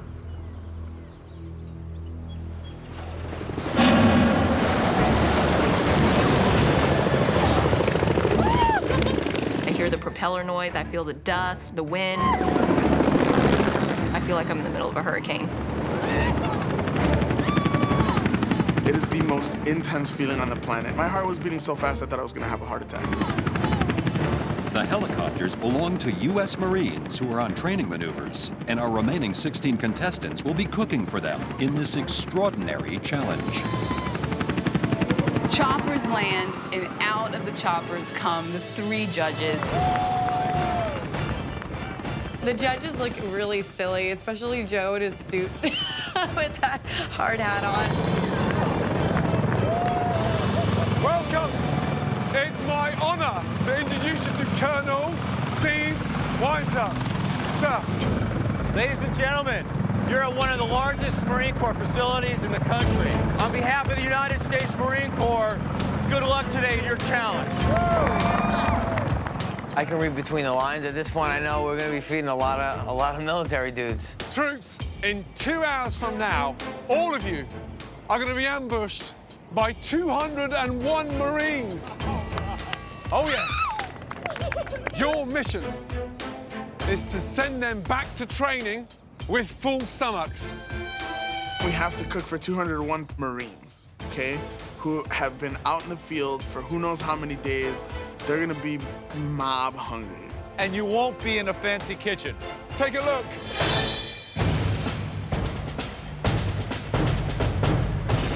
We are literally in the trenches cooking. Okay, here are the rules of engagement. Each Marine will eat entree from the red team and an entree from the blue team. They'll indicate their favorite by lining up behind the team they think is the best. The losing team will face their very first MasterChef pressure test. Got it? Yes, Chef. Good. Frank and David, you two had the best dishes in the last challenge, so both of you are team captains. Time to pick your teams. Come and stand next to me, please. Excellent. Hands down, I want to be on Team Frank because I want to destroy David and I want him out of this competition. Before you tell me who it is, I need to know why. I'm looking for people that could stand on their station and take control. So, Becky. Becky, take your apron, please, and come line up over there. Being a good leader is being able to pick people that are better than you so you don't have to work as hard. Becky's super smart, and she tends to take charge in the kitchen. So it's a very, very strategic move. Frank. Well, I think this person's already proved themselves in the kitchen. They don't really fold under pressure. Felix. Woo! Josh. Let's go, baby. Scott. Scott. Wow. Next person. It's my. Thank you, brother. Stacy. Stacy. Wow. Wow. I do not want to be on David Martinez's team. He has no idea how to talk to people, and I wouldn't want to have to take orders from a guy like that. I really respect the way that this person approaches what they do in the kitchen. I would like to pick Helene. The guy has a lot of knowledge. He's got a lot of skill in the kitchen. Tali. Tali. Yeah. I'm happy to be on Frank's team. Honestly, I think, he's a better leader than David. Okay, 6 left, 3 each. I'd like to see Ryan on my team next. Wow. Wow, wow, wow. Wow. Tanya. Tanya. Anna. Let's go. Michael. David, you're picking for both teams, because whoever you don't pick, of course, will be in Frank's team. It's gonna be between me and Christine. I really feel like people underestimate my ability in this competition, so I knew I was gonna be in the very bottom pick. I think they'll be a really good team member, a really good addition to my team, and I'd like to invite Monty to join the red team. Christine. Yes, chef. Did you expect to be last pick? You know, I have a disadvantage and there's limitations, so it wasn't a surprise to me at all. Being last pick, I want to prove that I'm more than capable. The last thing I want to do is get in the way of a victory. Frankie! I'm actually happy to have Christine on my team. I know that Christine has the ability to be prepared for a challenge. Red team, blue team, are you ready? Yes, sir! Your time starts now. In this team challenge, each team must prepare a meal for 201 Marines. The entree must include at least 1 protein, 1 starch, and 1 vegetable, or they automatically will lose the vote to the other team. All right, so here's how we're gonna do it. My roots are Italian, and in 4 minutes, I gotta make a decision what I'm gonna make. It's probably gonna be what I know, and that's Italian food. Who doesn't love a pasta salad? I'm thinking of a summer ciabatta, which is basically like a bunch of different summer vegetables, pasta. We'll throw some freaking mozzarella in there, it would be beautiful. We'll spice the chicken with our spice girl over here. We'll get it on the grill. I think that we should make barbecue chicken, all American, down to earth. But I went with his decision because I trust him as a team captain. All right, let's do it! Go blue! Go! Let's do it! While the blue team under Frank is going Italian, the red team have decided on an American classic. We're serving pork. Becky, I'm gonna need you to get on some barbecue sauce. The potatoes, we still need to figure out. I wanna give these guys nice and hearty food. It's a cold day out. I like the idea of the red team dish. I like a pork chop with a barbecue sauce, smothered, heavy, good food. I just don't think they've given themselves enough time to cook it. By deciding to cook whole pork chops, they've forced themselves to be cooking into the serving period. Yes. High risk. Yeah. I think a ciabatta is a nice idea, pasta, but I don't think Marines know what ciabatta is, nor do they care. It's too foo-foo. Nobody wants that right now. I think that versus barbecue sauce? Yeah, there you go. No way. 55 minutes gone, just over an hour to go. While the red team struggles to get organized, on the blue team's grill, Michael is already experiencing problems. Michael, what do you got going on? I'm grilling the onions and the mushrooms right now. Yeah, I didn't see the mushrooms get seasoned, oiled, anything. They just got thrown on the grill. I don't mean to throw Christine on the bus, but she prepped them. These are going to turn black as tar. Yeah, well, So it's Christine's fault. I'm cooking the mushrooms that were prepped. Yeah, but if like someone gives you something done wrong, at least as part of the team, you would tell somebody, right? I wasn't aware that the mushrooms would. You want to eat that crap? Michael Chen's having a hard time grilling. I look over his face, pure fear. You've got these veggies going over to the grill, but they're unseasoned. You've got these dry onions that are just getting burned over here. He's not taking responsibility for it, but if that's the way you want to roll, that's it. Good luck, guys. All right. You're not seasoning them, Mike? There's no seasoning on them at all. Oh, my God. Your grill man is a little inexperienced and just showing some weakness here. So I would really get someone strong. Like this is somebody that could maybe, be better used to chop something.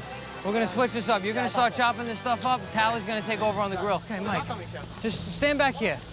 Just under 10 minutes to go. While the blue team keeps their pace, the red team is fighting to overcome a lack of direction from team leader David. We need to get those potatoes on. Is that all the potatoes you've got? No, we got 4 more pots. No, but any more on the grill? We can get more on the grill right now, yeah. David, how are we going to get 201 portion of potatoes roasted? We have to dump out half this water. Listen, the only way we're gonna get this up to boil is if we have a little bit of water. David, at this point, has lost control of the team. He's not giving clear enough direction, so I start kind of telling people what to do. You guys, I need more pork on this grill, like, right now. Seriously, right now, right now. Come on! Just over 5 minutes to go. Here they come, guys. Blue team, red team, stand by. Here come the troops. The Marines come in from all directions, and we've got the number. We know, 201, but really seeing them there is a whole other story. I mean, it's chaos. With seconds before service begins, Gordon spots a fatal error on the red team. Oh my God, the pork's raw. Pork's raw. David! Sir! David! Urgently! I cannot believe this. That is not cooked pork! Get it back on the grill! The soldiers are gonna come through in a minute here, and so I need to get as many of these pieces cooked off as possible. I'm freaking out. The red team have mere moments left to try and salvage their undercooked pork, while the blue team appears to have everything under control. We're ready to serve. We're ready? Oh, we're ready? Yep. Red team, blue team, 10, 9, 8, 7, 6, 5, 4, 3, 2, 1. Let's go, guys. Marines! It's an absolute honor to have the privilege to cook for you today. Come and eat. Let's go, let's go. Hoo-ah! Let's go, guys. Frank. I hope we have enough pasta, man. What? I really hope we have enough pasta. I swear to God, you do not serve raw pork to a Marine. Yes, sir. Double check that Yes, they're all sir. cooked. These are Kansas City-style grilled pork chops with cheesy potatoes. Yes, sir. Frank, you're gonna have to tell me if I'm dropping it over their tray. Make sure, okay? I put Christine up front to serve because I want to make sure that she's doing something productive. To the right, to the right. To the right. Yep. Thank you, sir. This is pasta with grilled summer vegetables and grilled chicken breast. I'm gonna help you with chicken, honey. Okay. On the right again. There you go. I end up in the serving line serving the chicken breasts. I'm stressed because it's awkward. I have to basically reach out and feel for the tray and feel which side is empty, and that's where I leave it. But it is a little difficult, and it's hard to execute that quickly. While blue team's Christine is running low on confidence, the red team is running low on food. I'm gonna need more pork! Thank you guys so much for your service. Do we have any more potatoes ready? They are not cooked. These are raw. More potatoes! We're out of potatoes! I'm really upset at this point. We're gonna run out of food. This is not good at all. All we have in our plate is coleslaw. Not okay. So sorry, guys.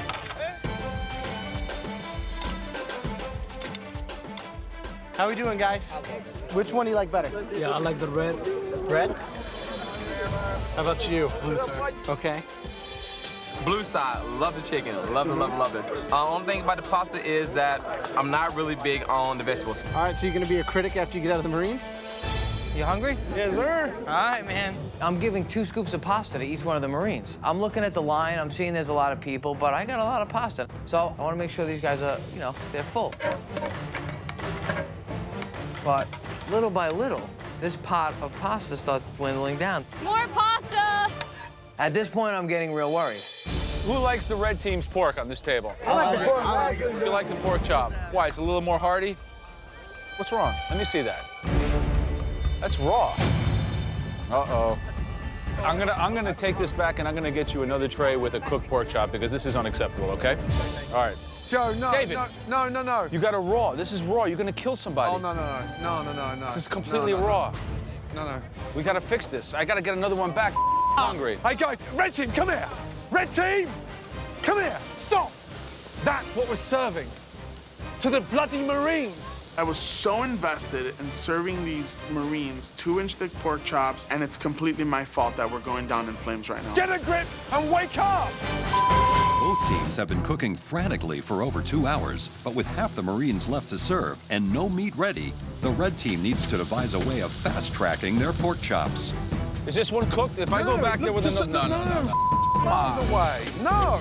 We need more chops, you guys! We're down to 2 chops! Mike, pound the chop out. Do something. The line is stopped. Cowboy Mike's back there with like 2 skillets banging the crap out of these pork chops to get them thinner so we can cook them on the grill. I just need to get these stupid things cooked all the way through so they're edible so they can serve them to the Marines. Let's start cooking them on this side too, okay? Please. This is saving us. Keep pounding, keep pounding. I apologize. Can you just get to cooking I'm some so stuff? sorry. We can apologize. It's getting embarrassing. I mean, I've told David, man up, get organised. Yeah. Helene, please. How are you on pork? Do you need more pork?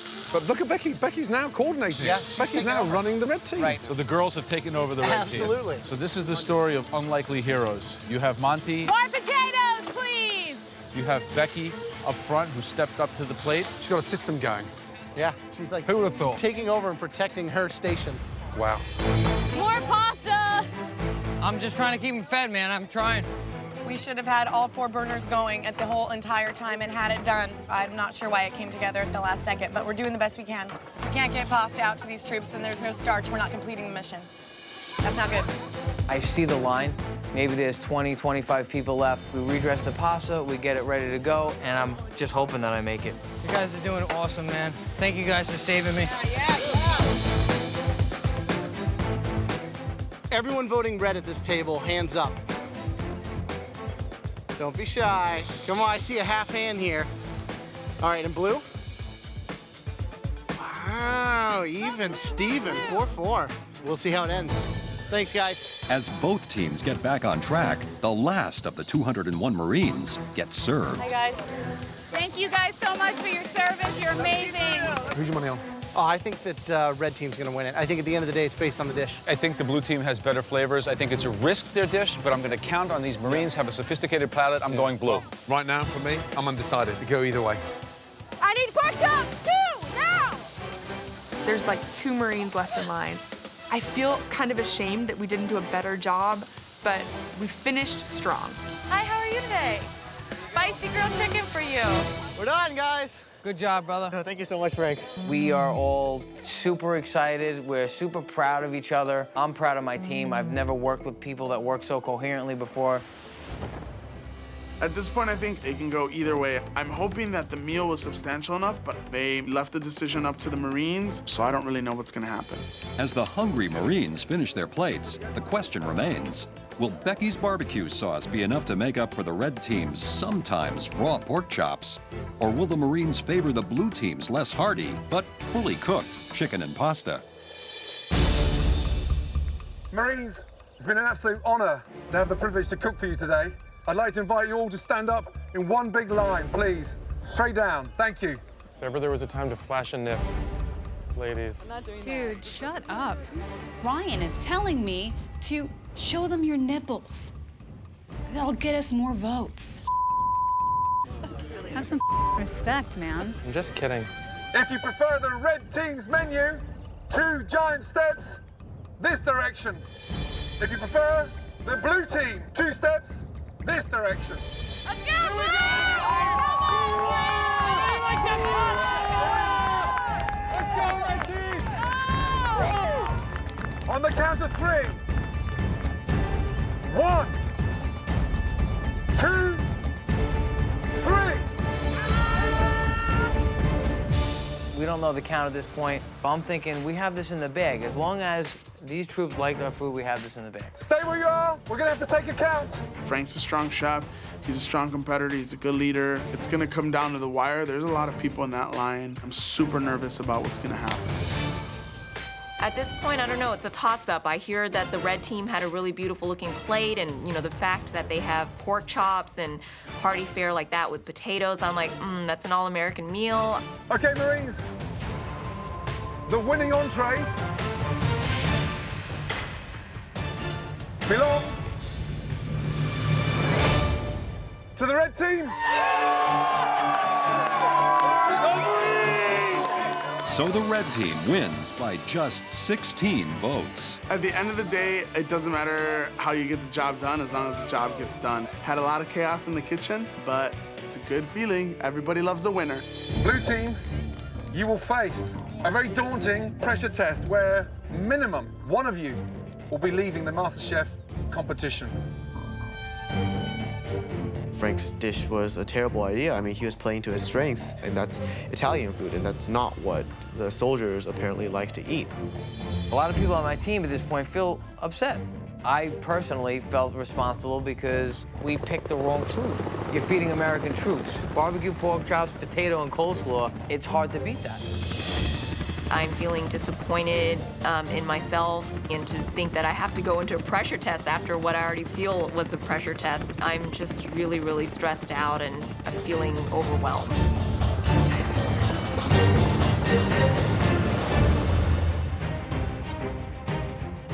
After losing the first team challenge, the home cooks from the blue team await a pressure test, where at least one contestant will be sent home. I think our team was better, hands down. I just think that they picked the protein that resonated. That's it. I don't think we deserve to be in this pressure test, but at the end of the day, it did come down to what those troops decided, so we had to take those licks. They made barbecue sauce from scratch for their pork. That's totally like American. Total. We did a great job, but don't expect any sympathy from anybody or any kind of praise when we go in there. We lost. We made great food. It just wasn't the right kind of food for the clientele. And it sucks to know someone's got to go home. And there's only one master chef, and we're going to all be fighting for our lives. We're not this anymore, unfortunately. Now we're back to our little individual selves fighting for our spot.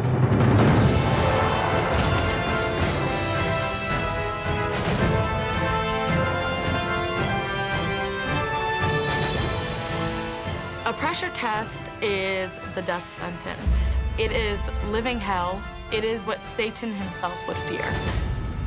Yesterday, you competed in your very first team challenge. While the red team, safe, up in the gallery. Blue team, you'll now have to face your very first pressure test. At least one of you will be leaving MasterChef tonight. Usually, the entire team will be competing in this pressure test. But today, one of you will get to sit it out. And the person who gets a pass will be decided by your team captain, Frank. Who do you think should be saved from today's pressure test? This is a ridiculous decision. You can choose yourself. Why would I choose myself, Chef? I got us here. I'm the one that needs to be cooking. Think about it. Well, Chef, there's one person that had recommended macaroni and cheese and barbecue chicken, and I think that if we would have went that way, definitely would be standing up there, not down here. So I'm gonna have to say Felix. No, I want to cook. Are you 100% positive that you want to stay and compete? Absolutely. Wow. Frank, who's next? Oh, I'm gonna have to say Scott then. I'm cooking. Guys, you're acting like martyrs. I can't believe Scott and Felix threw away an opportunity, a golden ticket to be saved. They are idiots. Frank, pick again. Stacy's somebody that deserves another shot in this kitchen. I'm gonna feel like such a I go up there. Stacy, are you joining the balcony or are you staying? I'm so sorry. I'll take the pass, Chef. Say goodbye to your team.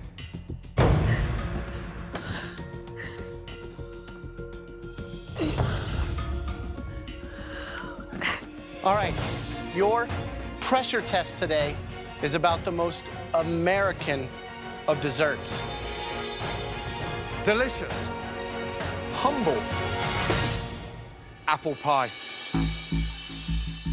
A stunning crust of pastry on top. An immaculate, firm, crisp base underneath. Delicious apples in the center. Baking is not my forte at all. Visually, I'm at a disadvantage, but I know I need to still put that pie together and make it look aesthetically pleasing. So I'm thinking this is my night, I'm going home. At your stations, you will find all the basics for great apple pie. Guys, there's also additional ingredients, should you choose to use them to differentiate your pie from everyone else's. You have 1 hour and 15 minutes to cook one amazing apple pie. Your time starts now. In this pressure test, each home cook will be judged on the filling, the crust, and the overall baking technique of their apple pie. I've made about 8 apple pies in the last 3 months, so I'm feeling confident. I'm gonna knock this one out of the park. There's not really a tradition of apple pie in Chinese culture.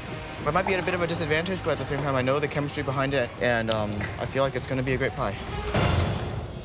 Don't underestimate the simplicity of apple pie. For me, the most important is the perfect pastry. Everything is about keeping that butter cold so that it remains flaky and doesn't melt.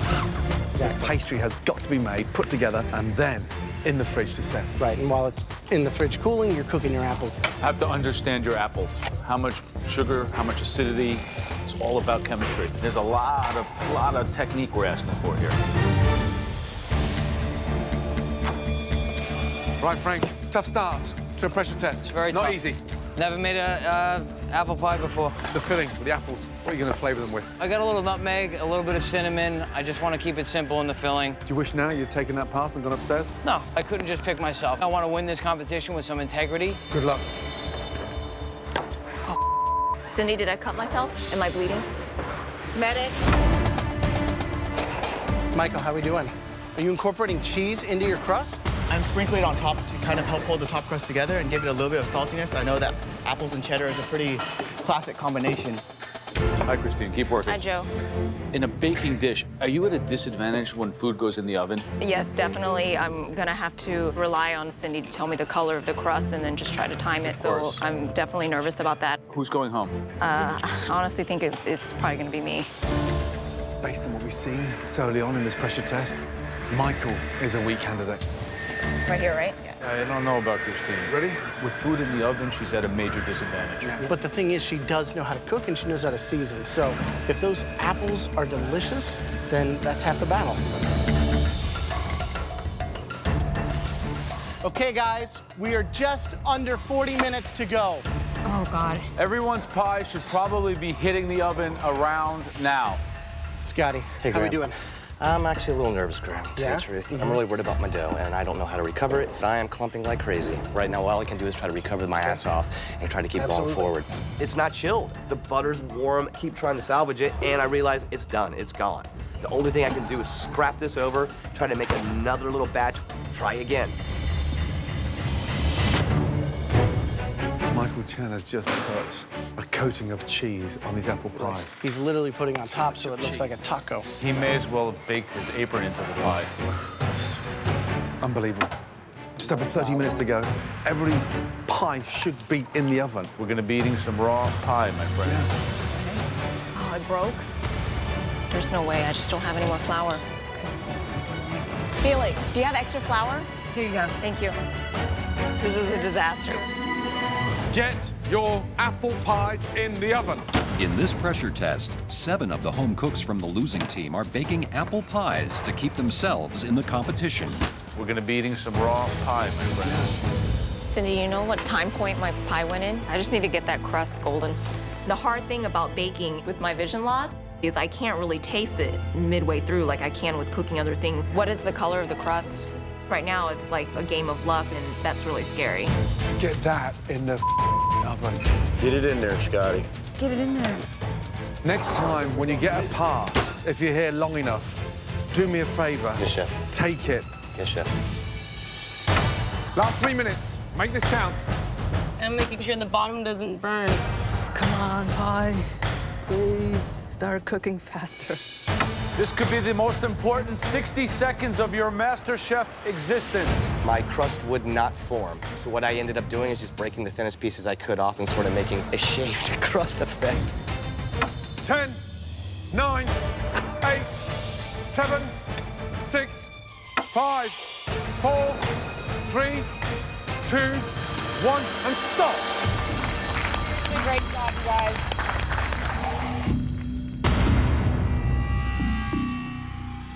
Right, time to taste. Frank, first up, let's go. All 3 judges will taste each home cook's apple pie, and once the tasting is completed, at least one person will be sent home. I put some walnuts, I put some pecans in the flour for the crust. I thought a small ratio would add a little texture and flavor. I want to hear that crisp freshness of that pastry. I want to hear it too, Chef. Good. Is there? It's a little bit there. Come on, let's see it. That looks beautiful. The pastry's literally crumbling in my fingers. You've never cooked an apple pie before? No. I swear to God, I never cooked one. Oh, I hope it tastes good, man. Frank, it's absolutely delicious. Yeah! All right. You redeemed yourself. Well done. Thank you so much. Great job. It's really delicious. The crust is extremely flaky. Awesome. When the apples are melting in your mouth. Oh, man. Good job. Thank you.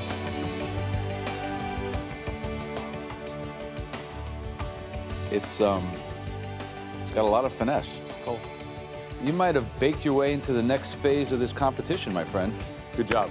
Thank you. Great job. Well done. Thanks, guys. Tanya? Everything is riding on this one apple pie. It could cost me this competition and send me home. Tell me about your pie. I wanted to do a play on a carameled apple. I threw in some pecans and walnuts, tossed the apples in that, and baked it. The apples seem a little bit firm, which would say what? That they're undercooked. That they're undercooked.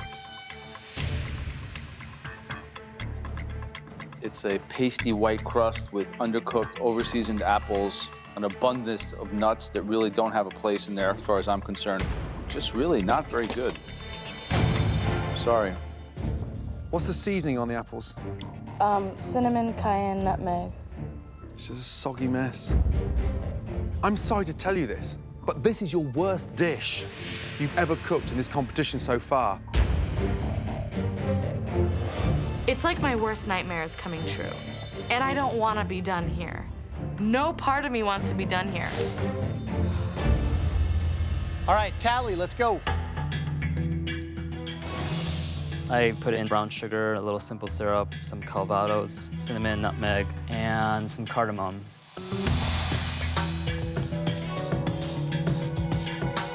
So the crust looks actually cooked. It's kind of thick. It's like there's no one home on the inside. That was my bad. I should have put more apples in it.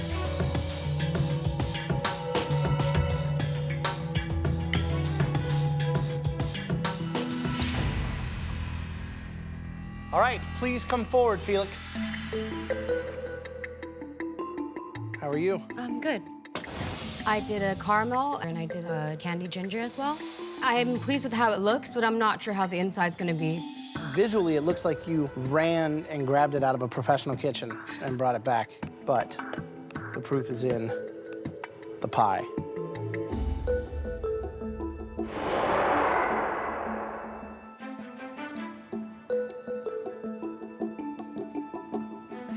It's not as sweet as I thought it was gonna be. The outside is so beautiful, but the inside, unfortunately, doesn't take it over the top. Thank you. Okay, Michael? I'm feeling pretty good walking my pie up. While it may not be the best out of the best pies, it's definitely gonna keep me safe from elimination today. What in God's good earth inspired you to cover your apple pie with cheese? I think that it sets me apart a little bit, and I think it also helps give the top of the pie a different texture. Definitely got a little crunch to it. Of course, that's from the cheese.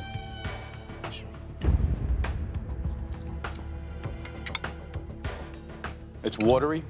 The cheese flavor is completely dry and crusty. There's no bottom crust. Could be back at school soon. I want to get rid of that horrible, murky bathwater first. What is all that? It's the butter and the brown sugar and the apple juices.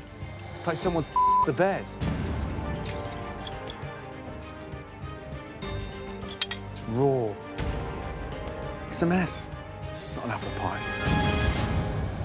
Scott, let's go. This is the longest, hardest, and most embarrassing walk. If my head was any lower, it'd be scraping the ground.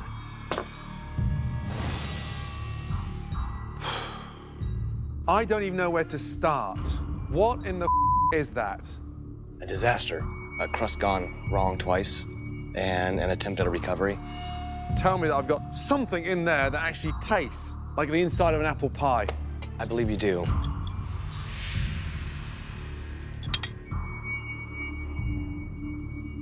The apples are delicious, but you've got the balance of the tartness right, and there's no liquid at the bottom.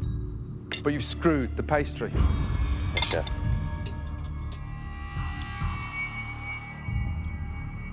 The filling's great. It would have been nicer with the bottom. Agreed. Christine. Yes, chef. Let's go, please. I'm really worried. I'm not even sure if the bottom crust cooked all the way. I had no idea what the pie was like on the inside. That's really scary. I feel like I need a miracle, but honestly, I think I'm gonna be going home. How are you, Christine? I'm all right, chef. Okay, first of all, I've never seen you that flustered. And then, with barely 18 minutes to go, you still were not in the oven with your apple pie. What the hell is going on? Honestly, chef, there's just no excuse. I just was flustered. And I'm not experienced with making pie at all, so there's just really no excuse. What do you think this pie looks like? I think it probably looks like a pile of rubbish. Visually, it looks stunning. It's got a nice, crisp, dark brown color on the edge. Thank you, chef.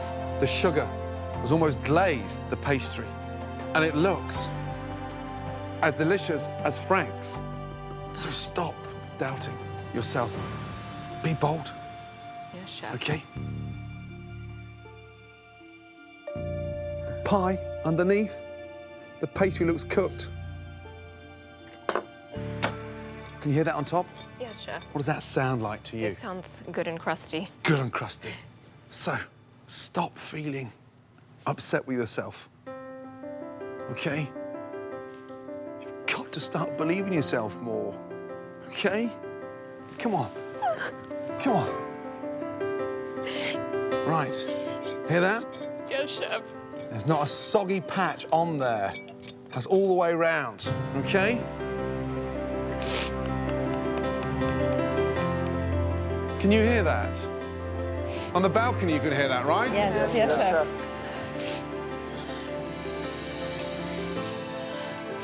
And it's intact. Right in front of your very eyes, I have a wedge Oh, thank God. of a beautiful apple pie. And the flavor?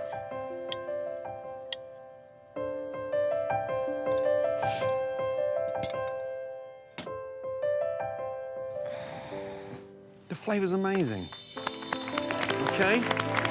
It's delicious. So well done. Okay? Congratulations. Really good job. All of you, please come down to the front.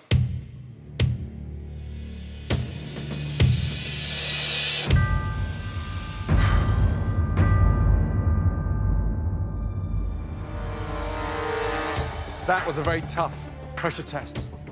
75 minutes to make one of the most famous desserts anywhere in the world. A humble apple pie. Frank, Christine, Felix and Tali, step forward, please, thank you. You all made pies that were good enough to keep in the competition. Congratulations. Join the balcony, please. Go. Thank you, chef.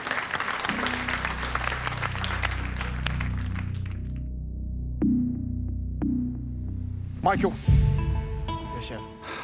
Went overboard with the cheese. Yes, chef. I understand. Misinterpreted the classic apple pie.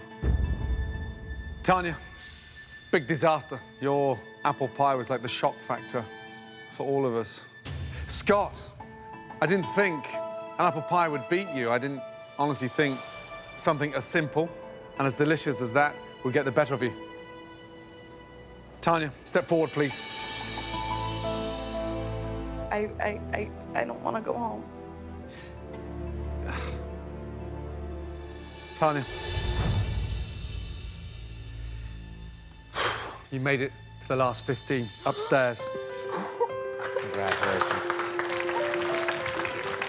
Get a grip, Tanya. Get a grip.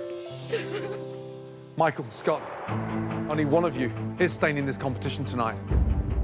I made quite a few small mistakes, but I really feel like Scott made a much worse dish than I did. This is insane. I can't believe that I chose to stay and actually do the pressure test. And now I might be going home. The person leaving MasterChef.